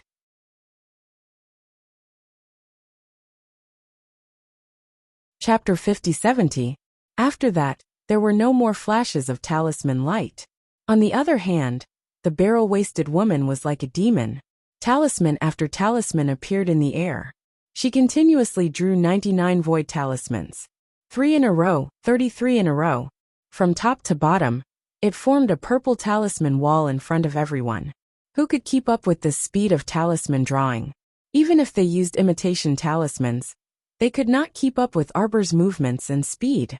Even though everyone had seen many talisman masters before, this was the first time they had seen such a scene. They were so shocked that their jaws dropped. At this moment, everyone saw the barrel-waisted woman facing the fake Crown Princess and coldly curl her lips. After this action, her chubby face began to change little by little. Her facial features were rapidly recovering, slowly recovering to their original appearance. This scene was indeed magical enough. The transformation talisman's effect disappeared at this moment, and the young Crown Prince Consort regained her original appearance. The illusory excess fat on her stomach also disappeared. What replaced it was the thin figure of the Crown Princess, under a wide satin jacket. Her eyes were cold. It was the same rustic jacket, and the same simple silver hairpin. However, at this moment, the little Crown Princess was shockingly beautiful in everyone's eyes. Other people's beauty faded with the passage of time. The little Crown Princess seemed to be different. The little Crown Princess became more beautiful with the passage of time. Seeing her today, they felt that compared to the past, she seemed to have a faint charm. There was an indescribable feeling between her eyebrows. Queen Bai slapped her thigh and happily stood up. "Sweetheart, you finally changed back. Quick, come to mother. Let mother take a good look at you. Daughter-in-law, I haven't seen you for a long time. Why do I feel that you've gained weight?" The Crown Prince could not help but roll his eyes. What was wrong with his mother? She said that his wife was short and fat. If you don't know how to speak, then don't say it. The little Crown Princess subconsciously touched her lower abdomen and nodded as she admitted, "I am a little plump." It was time for her to gain some weight. She should take care of her small body and let baby Mo grow up well. As an experienced person, Empress Bai's eyes immediately lit up when she saw her daughter-in-law's little action. At this moment, she couldn't care less about being an empress. She walked over to the two of them and asked, "Little glutinous dumpling, is your wife?" "Mother." Prince Mo rolled his eyes at her in dissatisfaction. Is this the time to talk about these things? How could it not be the right time? His daughter-in-law was pregnant, which was a big deal. It was much more important than those messy things. All right. Mother will let you settle the matter first. The White Queen curled her lips and stopped. She looked at the 33 rows of talisman walls in front of her daughter-in-law, and her eyes lit up. Tang Yuan's wife, what talisman formation is this? 9-9-1 attack talisman formation, Arbor said expressionlessly. I created it myself. The White Queen immediately revealed her true thoughts and nodded with praise. As expected of my daughter-in-law, you have no problem creating your own talisman formation. Quick, let Mother open her eyes and see how effective this attack talisman formation is. Mother. Emolian secretly gave her a look. The White Queen immediately understood. She raised her hand and opened it slightly. A transparent and flawless defensive wall immediately appeared between her hands.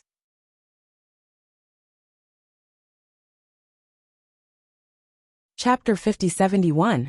The barrier abruptly landed beside the young Crown Prince Consort and the fake. At the same time, the Crown Prince waved his hand to form two defensive walls around them, following which, the 99 talismans that were drawn in the void started to spin like butterflies.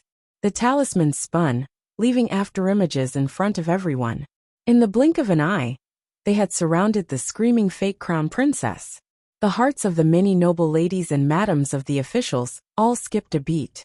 They hurriedly stepped back, hoping to get as far away as possible. Fortunately, all the commotion happened within the defensive barrier that the White Queen and Prince Mo had set up together.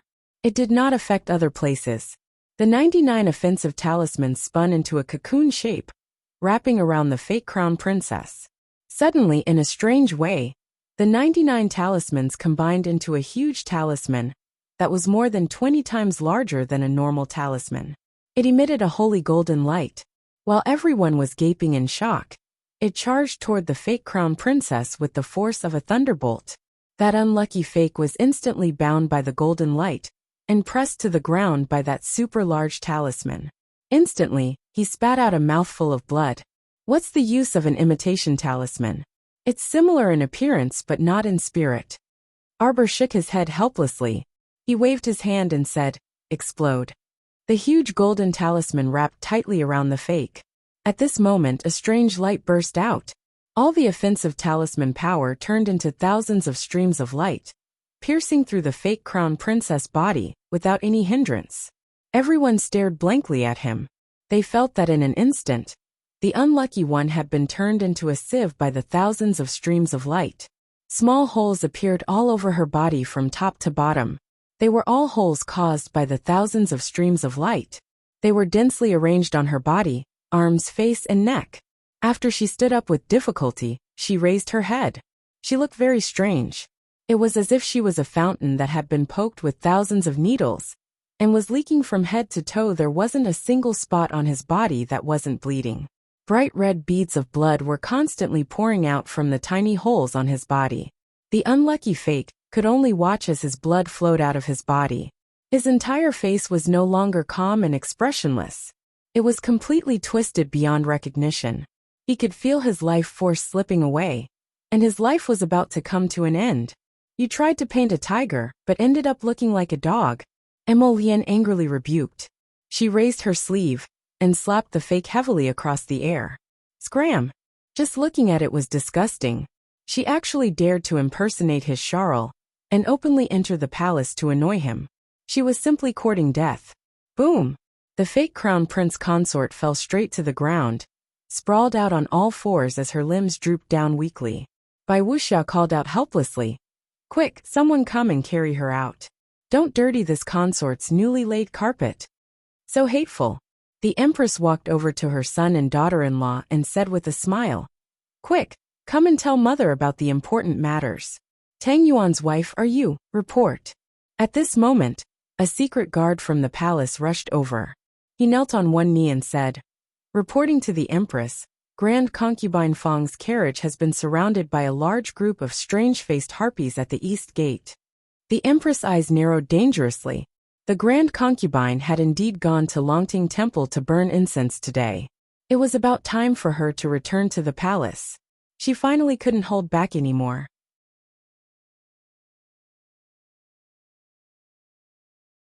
Chapter 5072.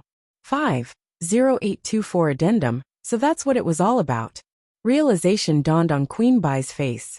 She glanced at the impostor on the ground, and understanding flitted through her eyes. Your Majesty, Madame Wei is missing. A female official beside the Empress reminded her in a small voice. Queen Bai glanced, and saw that Madame Wei was nowhere to be seen. She quickly looked at her son and daughter-in-law and grumbled. Madame Wei escaped. She got off too easy. Earlier, everyone's eyes were focused on the 99 void purple talismans that flew out of Arbor. They were so shocked that they couldn't recover their wits for a while. Thus, Madame Wei took advantage of this gap, and quietly slipped out of the door. No one saw her. Arbor snorted disapprovingly. She can't escape. When Queen Bai heard this, she knew there was hope. She looked at Arbor with a curious expression. Daughter-in-law, what brilliant plan do you have? Quickly tell mother. Looking at her daughter-in-law's calm and stoic face, the Empress was dying of curiosity. I placed a tracking talisman on her. As long as she doesn't leave Dragonflame City's range, I can receive feedback on her location at any time. The little stoic whispered to the Empress. Other than that, I also sent out tracking poison-tailed butterflies to follow her. She hasn't gone far. She's circling around the chrysanthemum garden outside your hall. Is that so? Then let's hurry over and catch her. Queen Bai said in a low voice. We can't let her escape like this. Since she dares to enter the palace so openly, she must have a plan and must have something to rely on. We can't lower our guard. There's no rush. Arbor tugged on the Empress' sleeve. I placed a talisman array there. She won't be able to leave anytime soon. Queen Bai quickly asked. Daughter-in-law, when did you place a talisman array in the chrysanthemum garden? When I came, I placed a talisman array everywhere I passed. As long as I use my divine consciousness, the talisman array will activate. Queen Bai looked astonished. She glanced at her daughter-in-law and murmured. Can mother ask how many talisman arrays you placed? Arbor blinked and tilted his head. I didn't count, but there are more than 20 rune arrays. White Queen was speechless. They're all trapping arrays? All of them. Trapping array, bewildering array, killing array, gravity array. White Queen was speechless. She suddenly didn't feel like talking to her daughter-in-law. The Empress, who originally thought that her talent was not bad, felt that life was really there was no harm if there was no comparison. Once there was a comparison, she immediately felt tens of thousands of points of damage. It was simply too speechless. This little guy was actually able to set up dozens of talisman arrays that were not the same as he was on his way here. This was too inconceivable. Prince Mo, who had been pushed aside by his mother, looked speechlessly at the mother-in-law and daughter-in-law, who had been whispering to each other for a long time. He quickly stepped forward and said, Mother, what are you and Jojo talking about? After he finished speaking, he hurriedly left. He had been dominating his son and daughter-in-law for so long. He was simply disrespectful.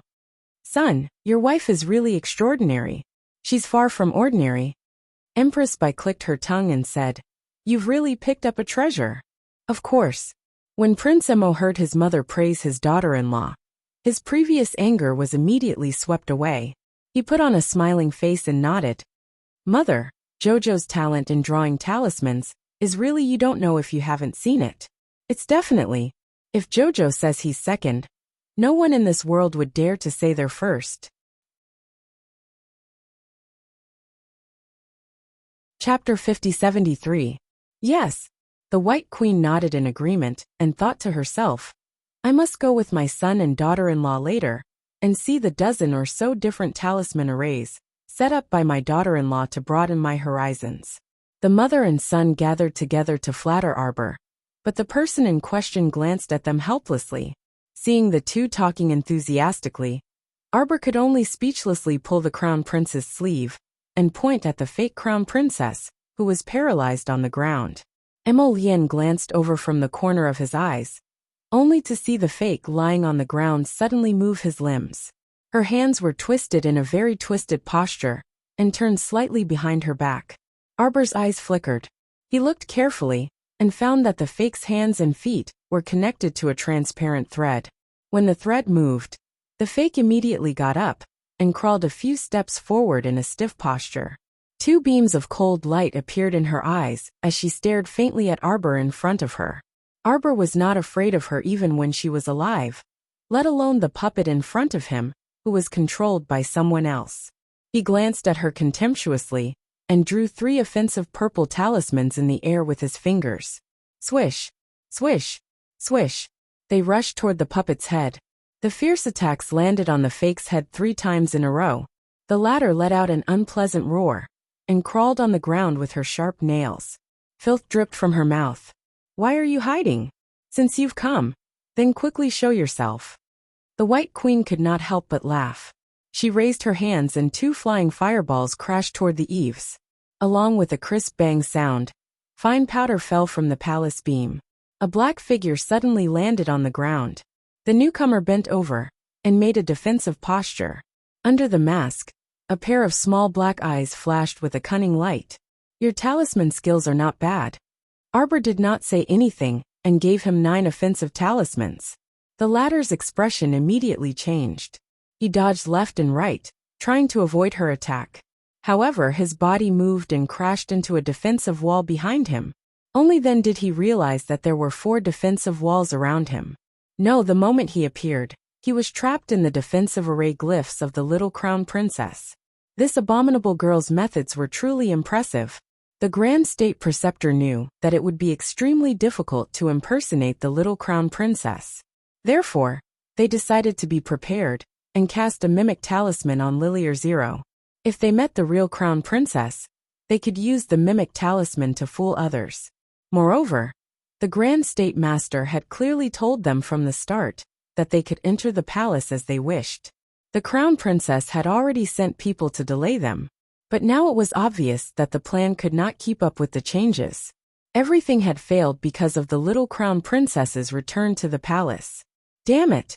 How did things suddenly develop to this point? The people sent by the state preceptor to stall the crown prince and the crown princess were all useless. So many people couldn't even hold back 2 young people. The puppeteer dodged several attack talismans from Arbor, but when he turned around, he accidentally hit his head on the defensive wall. At that time he was drunk. He only felt a sizzling electric current on the defensive wall that slid through his body and electrocuted him, throwing him to the ground heavily. The puppeteer cursed in his heart. His eyes were so frightened that they were distorted. He quickly turned to look in the direction of Arbor.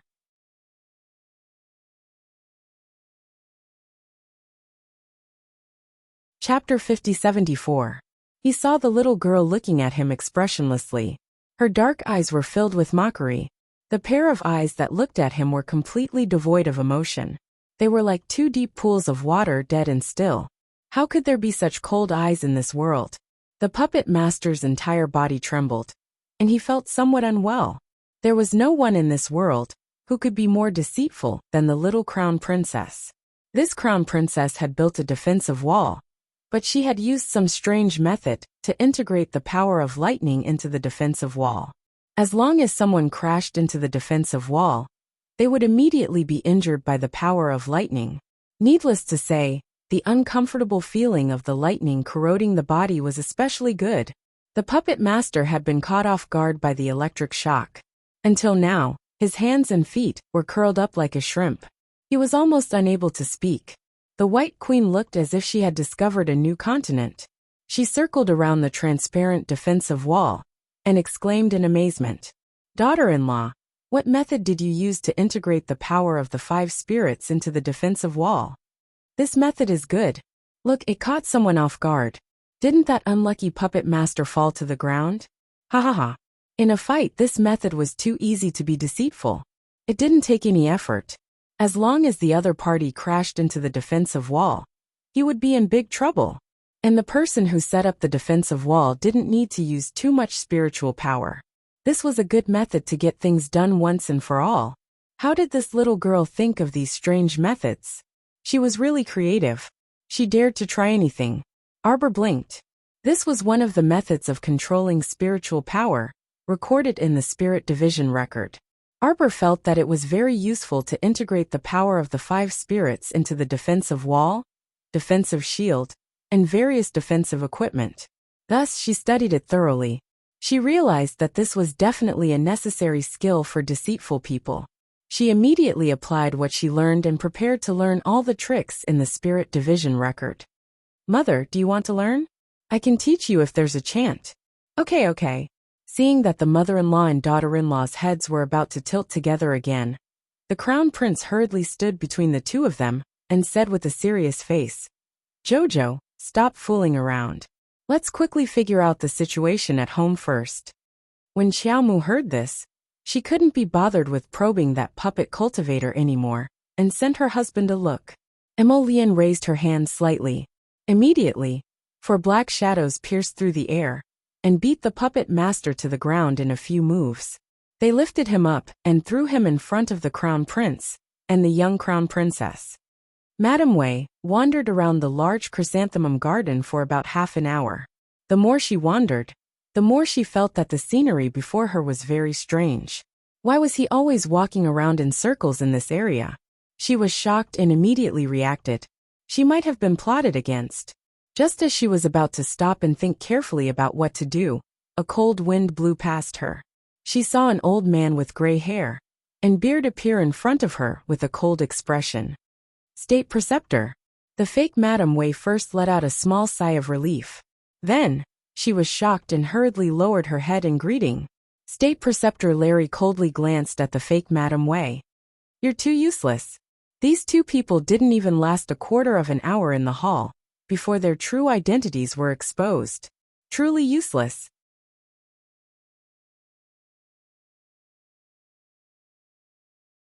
Chapter 5075. Thinking about how his most perfect creation, Lilia number 0, had been ruined in the hands of the other party, he felt extremely uncomfortable. How abominable! Ha Duo Gu Air. And the woman in front of him were all useless, the best of the worst. Ha Duo was especially disappointing. He brought 5,000 men to guard the outskirts of Dragon Flame City. He was guarding against the crown prince and the crown princess suddenly returning to the capital. Who knew that no matter how much he tried, he still couldn't prevent them from returning. He had returned, and he had returned to the imperial capital in secret. When he received the news and realized that something was wrong, it was already too late to inform everyone to retreat. Follow me. This double trap array couldn't stop Larry. This person shook out a bright yellow lamp from his sleeve. The corners of his mouth curled up slightly, revealing a trace of a cold smile. No matter how dense the array was, he had a divine artifact and could naturally break through any miasma in front of him.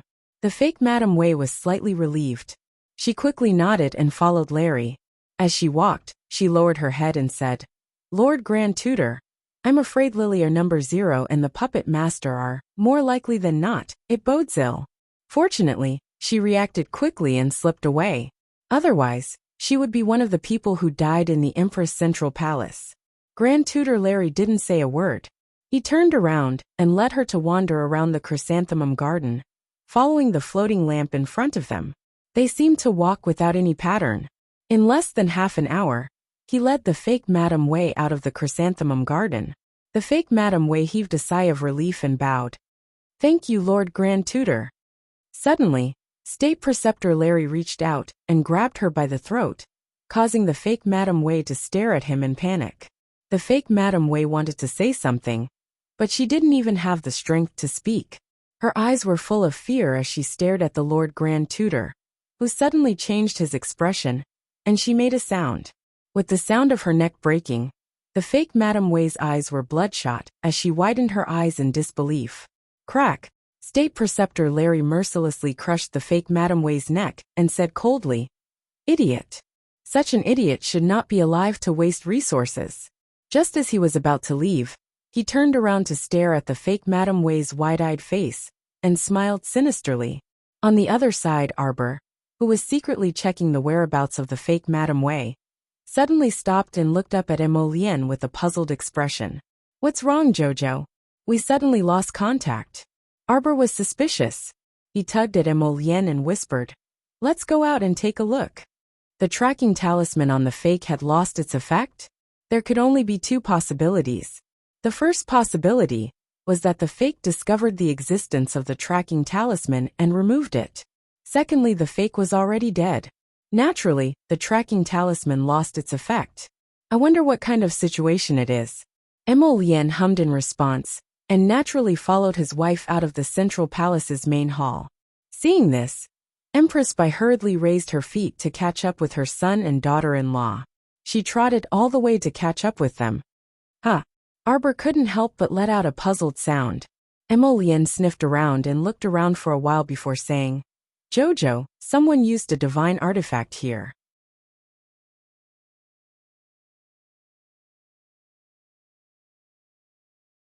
Chapter 5076.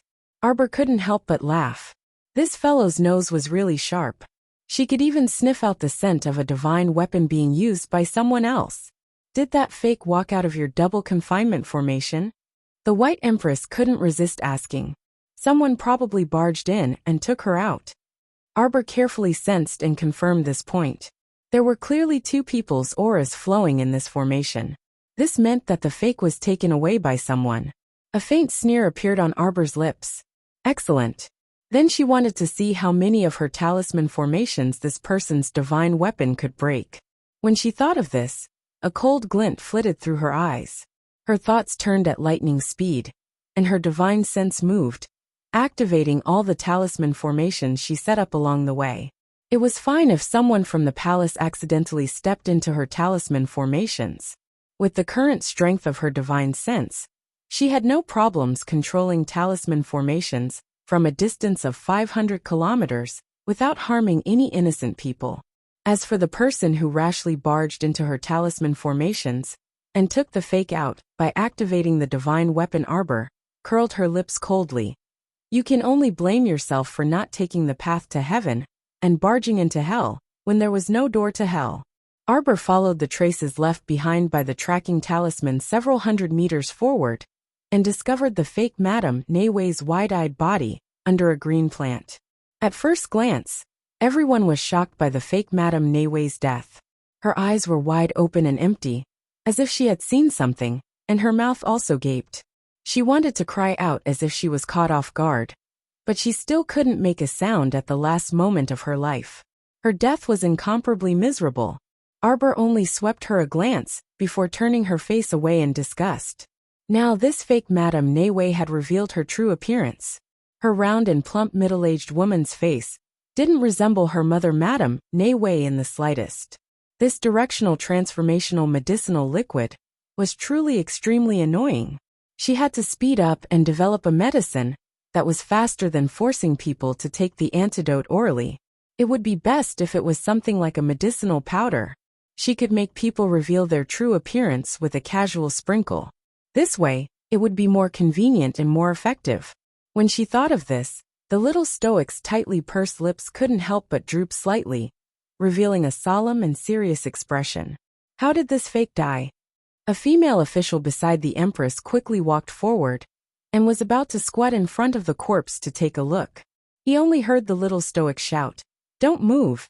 The female official's hand, which was about to flip the corpse, froze in midair. The little stoic rushed forward and directly poured half a bottle of corpse-dissolving water on the fake Madame Wei's body, dissolving the corpse in a matter of minutes without even blinking. The onlookers stole a glance at her and felt a chill in their hearts. The young crown prince consort was truly ruthless. The White Empress purposely said to everyone, "This corpse must have been poisoned by someone. If Autumn Leaf had touched it just now, she definitely wouldn't have gotten any benefits." Everyone came to a sudden realization and stole another glance at the little crown princess. The latter was expressionless, but his gaze was fixed on the corpse that had turned into water. After the corpse was dissolved, she stepped forward again and took out a bottle. She then sprinkled something in a radius of several feet to purify the poison that had seeped into the soil. It had to be known that if the Empress didn't give her an explanation, the little crown princess wouldn't bother to explain even half a sentence in 10,000 years.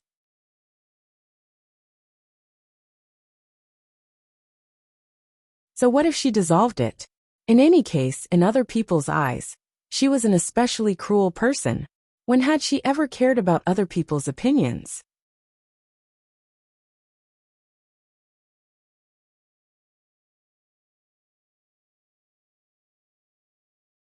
Chapter 5077. Although the female official Autumn Leaf was startled, she quickly reacted and hurriedly bowed to Arbor, thanking her gratefully. Many thanks to the Crown Princess for the reminder. If the Crown Princess hadn't spoken so quickly just now, she didn't know what would have happened to her. Seeing how the Crown Princess handled the corpse so cautiously, it could be seen that the poison on the corpse wasn't something simple. The detestable murderer killed this woman and left her in the chrysanthemum garden. Before leaving, he even set a trap for everyone and left behind a trace of the poison. It was truly extremely sinister. Arbor nodded slightly, but didn't say anything. She was the only one who knew that the poison on the corpse was contagious. If anyone touched a bit of it on their hands, the poison would quickly spread and spread. If anyone came into contact with it, they would also quickly be infected with this poison. If she didn't clean it up, once this poison spread in the palace, the consequences would be unthinkable. That person can't have escaped too far. The 20 or so talisman arrays she had set up were twisted and turned like a maze. They could be combined together to work at the same time, but they could also be used separately to block and kill. Only she knew best how to use them. Even if that person had a divine weapon as a guide, he probably wouldn't be able to escape her maze of multiple talisman arrays. Arbor turned to Emolien and said, "You and Mother. Mother, stay here. I'll go with you." Prince Emo immediately interrupted Arbor and hurriedly stood next to his wife. What a joke! How could he be at ease letting his wife run after such a dangerous person alone? Absolutely not, he had to follow. Me. I'll go too. How could she not watch when there was a show? Bai Wuxia also hurriedly reached out to sign up. Seeing this, the old nanny following the Empress couldn't help but twitch her mouth. She hurriedly raised her hand to support the Empress's raised hand and coughed lightly. Your Highness. Can we not get so excited just because there's a show, Mother? Aren't you going to the East Gate to check on the Grand Concubine's condition? The little Crown Princess asked in confusion. Consort Dowager? Reminded by Arbor, Queen Bai seemed to have just remembered the old princess. She hurriedly waved her hand and said, No, your father should have sent someone over. Father? The Empress nodded repeatedly and said with a smile, Aya, do you think your father is completely defenseless? In fact, as early as a few days ago, your father had already sensed that the capital was not peaceful. Over the past few days, he has already sent people to strengthen the security. The secret guards have already investigated the other party's identity. Your father is biding his time, waiting for the other party to make the first move and expose themselves. Queen Bai looked like she was enjoying the show. Just now, I heard that the concubine dowager was in danger at the East Gate. Only then did I know why these two fakes entered the palace. They must be here to create chaos and provide cover for others. Bai Wuxia snorted and said, She really has a good plan. Unfortunately, she is unlucky to have met her daughter-in-law as soon as she entered the palace. Not only did she meet the real person, but she was also killed by the real person with one hand. Of course, her fate was extremely bad. The Empress talked to herself for a while, and suddenly glanced at her son and daughter-in-law. She saw that the young couple was looking at her with the same expression. She couldn't help but feel happy when she saw this. She smiled and asked, Do you admire your father and mother?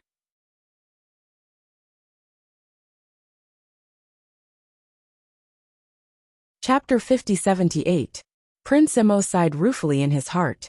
As expected, this biological father of his was truly much more reliable than the old great king of the Emo Kingdom, His Highness the Crown Prince, who had been cleaning up after his adoptive father's messes for more than a decade, suddenly felt a bit idle. His biological father was truly capable, And he didn't need to worry too much about court affairs now. He also handled crisis situations quite well. Arbor couldn't help but sigh ruefully in his heart. He raised his small hand and patted Prince Mo's lapel. Pretty good. It was pretty good. Prince Mo thought that he finally didn't have to rush about and toil so hard in the future. He was also a child who could rely on his father on the other side. Empress Bai held her daughter-in-law's hand and nagged. Little glutinous dumpling's father has been so busy these past 2 days that I haven't seen him at all. I wanted to reprimand him, but now it looks like he didn't work for nothing. Glutinous dumpling's wife. Let's go take a look at the person who fell into your talisman matrix first. Then, let's go to the east gate to see your father. When your father was young, he was extraordinarily valiant and could fend off 100 enemies alone. He was definitely an expert in battle. But he's not too bad now. Empress Bai glanced at her son with a grin. Son, you can't be thinking that your father and mother are still in the dark about the situation in the city, right? Your father and mother aren't old yet. At the very least, we can still support you juniors for 30 to 50 years. It's absolutely not a problem. Emolian couldn't help but laugh. She tugged her mother's hand and pretended to be obedient. Mother, how can 30 to 50 years be enough? At least several hundred years. You must support your son and daughter-in-law. The little stoic very much agreed with these words and nodded empathetically. Support. If father caused trouble for Jojo's lotus, then beat father. If the officials caused trouble for Jojo, then beat those old officials who didn't know what was good for them. When Her Majesty the Empress saw her stoic-faced daughter-in-law's expression, she couldn't help but burst into laughter. The old nanny serving beside her couldn't help but twitch the corners of her eyes. She coughed lightly and reminded, Your Highness, it's already been a quarter of an hour. You 3 women are chattering endlessly here. Do you still want to do something serious? The White Queen patted her thigh and quickly said, Yes, let's go and take a look. We still have to hurry to the East Gate to watch the show. The old nanny couldn't help but be speechless. She didn't even have the strength to ridicule her Imperial Highness. Her temperament had remained the same for decades. Even after sleeping for so many years, she still hadn't changed at all. He would go wherever there was a commotion. The group of people followed Arbor out of the chrysanthemum garden and walked along the palace walls for about half an hour. Only then did they stop in a courtyard next to a painted corridor.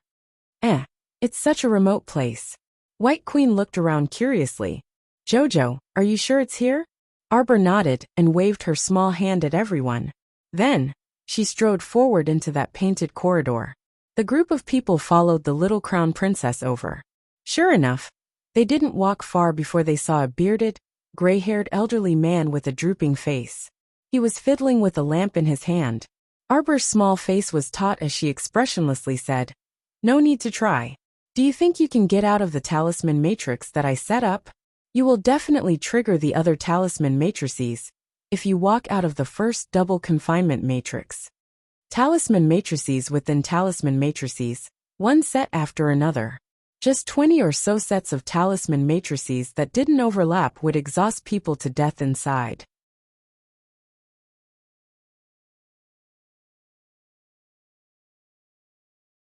Chapter 5079. No matter how powerful a godly artifact was, it couldn't withstand this kind of consumption. Sooner or later, it would run out of uses. Grand State Preceptor Larry was facing such an awkward situation. The guiding light had run out of uses, but he was still spinning around in an unknown rune array. Even if he used his godly power to bombard the surroundings, the godly power he used up would only merge into the endless void. It was like punching into a pile of cotton. He couldn't hit anything substantial at all. This Grand State Preceptor turned around and stared at Arbor with a malicious gaze. This gaze angered His Highness the Crown Prince, who was beside Sir Jojo. You don't want your trick anymore? The Crown Prince sneered. His right hand, which was next to his robe, suddenly moved. A dark purple stream of light was already wrapped around his hand. Xiao Mu hastily tugged at his hand, making him withdraw the purple flames. You're that Grand State Preceptor Lila? Arbor said with a cold expression. I didn't expect you to enter the Imperial Palace alone. Lila, I don't know if I should praise you for your courage or say that you're stupid. Do you think you're very secretive? Stupid. Emolien was speechless. His wife had called this Grand Preceptor's name wrong twice in a row. He was too embarrassed to open his mouth and remind his wife that she called his name wrong. Moreover, he kept saying that the other party was stupid. Anyone who heard this would fly into a rage. Prince Emo sneaked a glance at Grand State Preceptor Larry's face. As expected, his face was as black as charcoal. Stupid girl, how dare you? Grand State Preceptor Larry roared. His entire body was so tense that he could shoot out in an instant. Like an arrow on a bow, he could charge toward Arbor at any time. Husband. Sir Jojo raised a pair of big black eyes and stared at him defensively. Her instinctive reaction was to summon her husband. Emolien's mouth twitched as he facepalmed. Before his brain could make a judgment, his body had already flashed very honestly, and he flew over by himself. He landed in front of State Preceptor Larry, with a whoosh like a bolt of black fire, as fast as lightning. The Grand State Preceptor probably didn't expect that the other party would be so immoral as to attack immediately. This guy didn't have time to defend himself, and a cluster of black flames almost burned the tip of his nose. He was so shocked that he broke out in a cold sweat, and his body stiffly fell backward. He fell quickly and fiercely. As a result, he landed solidly on the ground with a bang. The two blue and white tiles on the ground cracked. Everyone couldn't help but stare at the sky speechlessly. This Grand State Preceptor was too unlucky to have met such a fiendish couple. Today he would definitely not be able to get over it. Grand State Preceptor Larry rolled on the ground and was about to stand up. Crown Prince Emo expressionlessly flung out a dozen talismans at him. However, with a burst of bone-cracking sounds, this unlucky State Preceptor was unable to straighten his body like a carp doing a somersault. Instead, it was as if all the bones in his body had been crushed. Every part of his body was in excruciating pain. Arbor's eyes lit up. The speed at which her husband threw the gravity talisman was too fast, and his gesture was too cool. Just as this Lila was about to stand up, he was smashed by the gravity talisman. The force of the impact collided with the force of the gravity talisman. The timing was just right. This unlucky State Preceptor's body should have been crushed by the force of the collision. Idiot! Arbor scolded crisply. She walked over to Emolien's side and said, "Search."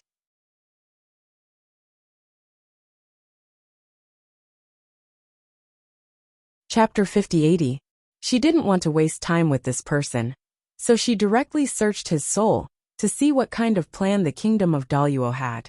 Did they capture the people of the Qiao residence? Larry saw the two approaching, and it looked like they were going to search his soul. This guy's whole body shook, and he used his fingers to pull out a talisman. In a flash of golden light, he disappeared from the spot. Arbor was astonished and muttered to herself, "Sacred-grade golden talisman." This person actually had a sacred-grade teleportation talisman hidden on him. She had studied the Golden Talisman Jade Tome for so long, but she had never seen anyone else in this world who could draw a sacred-grade golden talisman. Lord Jojo pondered for a moment, and her curiosity about the Hall of Heavenly Fate Talisman Incantation deepened. There must be capable people in the Hall of Talisman Incantation that she had never met before. Someone who could draw a sacred-grade golden talisman. On Changle North Street, in an inconspicuous courtyard, young Master Omega Kotoku was wearing a plain and thin garment, and his expression was cold as he sat in front of a rockery in the courtyard, waiting for news. Soon, a tall and thin man quickly walked in, hurried to his side, and leaned over to whisper in his ear. The second young master frowned and nodded indifferently. "Do as I say." "Yes, young master." The tall and thin man, Fei Zhuang, flashed and disappeared from the courtyard. Dougal Ling jumped down from the eaves and lazily tilted his head with a smile. "I can't figure it out." "What can't you figure it out?" Young Master Omega Kotoku grumpily retorted. He was very irritated and didn't want to waste time with people. "I can't figure it out. Aren't you also tired of seeing that Lily Air Zero? Why are you still helping them? Moreover, since the plan failed, it means that the people of Daluo have no value. Why are you still escorting them out of the capital?" The second young master coldly said. "Do you know who the king of Daluo is?" Dougal Ling shook his head. "I don't know. Actually, he wasn't that curious. It didn't matter if he knew or not. In any case, this country of Daluo probably had nothing to do with him. Omega Kotoka did not continue speaking. He only glanced sideways at him. What are you waiting for? All right. Dugaling nodded helplessly. All right, I won't ask you why, but sigh. He clearly wanted to get closer, but no matter what he did, he kept pushing her away. It seemed like he was pushing her further and further away. Moreover, now that the little girl knew about the second young master's identity, there was bound to be no result. Ever since he had returned from the River of Forgetfulness, the second young master had always been on the verge of exploding. He was like a walking volcano, and no matter who he saw, he was extremely displeasing to the eye. Even the eldest young master couldn't stand his bad temper, and found an excuse to slip away. The kingdom of Daluo was beaten by the Tsang Prefecture's troops and horses. They fled from the grassland to the second young master's place. Ling clearly saw a trace of killing intent in second young master's eyes at that moment, but Ling did not know why he would help them. Second young master had a stubborn temperament, and was a stubborn person. He must have his reasons for doing so. He flashed out of the courtyard, but before he could take 2 steps, he was blocked by a man in plain clothes. Eldest young master? Dugaling looked at Qin Xian with a puzzled expression. Eldest young master was deliberately waiting for him at this corner? Don't meddle in Daluo's affairs.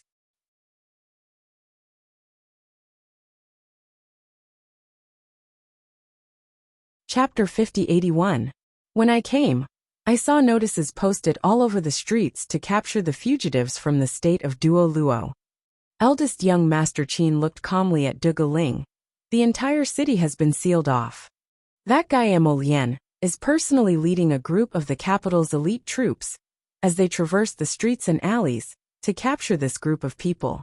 At this point, the eldest young master couldn't help but get angry. From the looks of it, that guy Emolien was truly a hypocrite. He was more adept at using insidious methods than anyone else.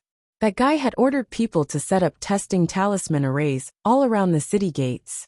Anyone entering or leaving would have to pass through the talisman arrays. There wouldn't be any problem if an ordinary person walked through. But if an expert above the god realm passed by, those lousy talisman arrays would immediately beep incessantly. How would the eldest young master know so many things after entering the city? As soon as he floated through the talisman arrays, a fucking string of guards would run after him while brandishing their machetes. They would yell and call for nearby brothers to surround and intercept him. He was chased all over the streets by several hundred guards, and almost didn't make it back. What a fucking scam. Was there anyone else like him? So what if they were God Realm cultivators? There were plenty of cultivators above the God Realm in Dragon Flame City. Did they have to capture and investigate every single one of them? That was simply insane. Those remaining trash from the state of Duo Luo are no longer of any use. It's only a matter of time before they are found, the eldest young master said indifferently. You won't gain anything by interfering. Dugaling was silent after hearing eldest young master Qin's analysis. Eldest young master Qin sighed and said, You still don't understand? Perhaps the emperor of the divine prefecture had already investigated the identities of those people from the state of Duo Luo from the very beginning. He was only waiting for this bunch of idiots to walk right into his trap. And we actually helped the great emperor. Although they didn't want to admit it, reality proved that they had stupidly walked right into the emperor's trap. Many thanks to eldest young master for the reminder. Dugaling cupped his hands at eldest young master Qin. Since second young master has given the order, we have to do it no matter how difficult it is. Eldest young master, please be at ease. This subordinate will be careful and won't be easily discovered. Since eldest young master said that there were such testing talisman arrays all around the city gate, then he wouldn't go to the city gate to take a look. Eldest young Sir Qin couldn't help but shake his head speechlessly when he saw Dugaling cupping his hands at him, before turning to leave quickly. You won't cry until you see the coffin. I'll let this fellow personally experience how much of a scam this Mo brat is. After bidding farewell to eldest young master Qin, Dugaling quickly headed for an inn in the city. Previously, the upper echelons of the kingdom of Daluo had stayed in this inconspicuous inn. However, with the current situation so tense, There was no guarantee that those upper echelons had already changed places. Zhuge Ling's figure flashed as he walked out of the remote alley. He pretended to glance at the street casually. He saw a group of valiant and high-spirited soldiers wearing short armor neatly pass in front of him. There were many more patrolling guards on the streets. As expected, the security was much tighter.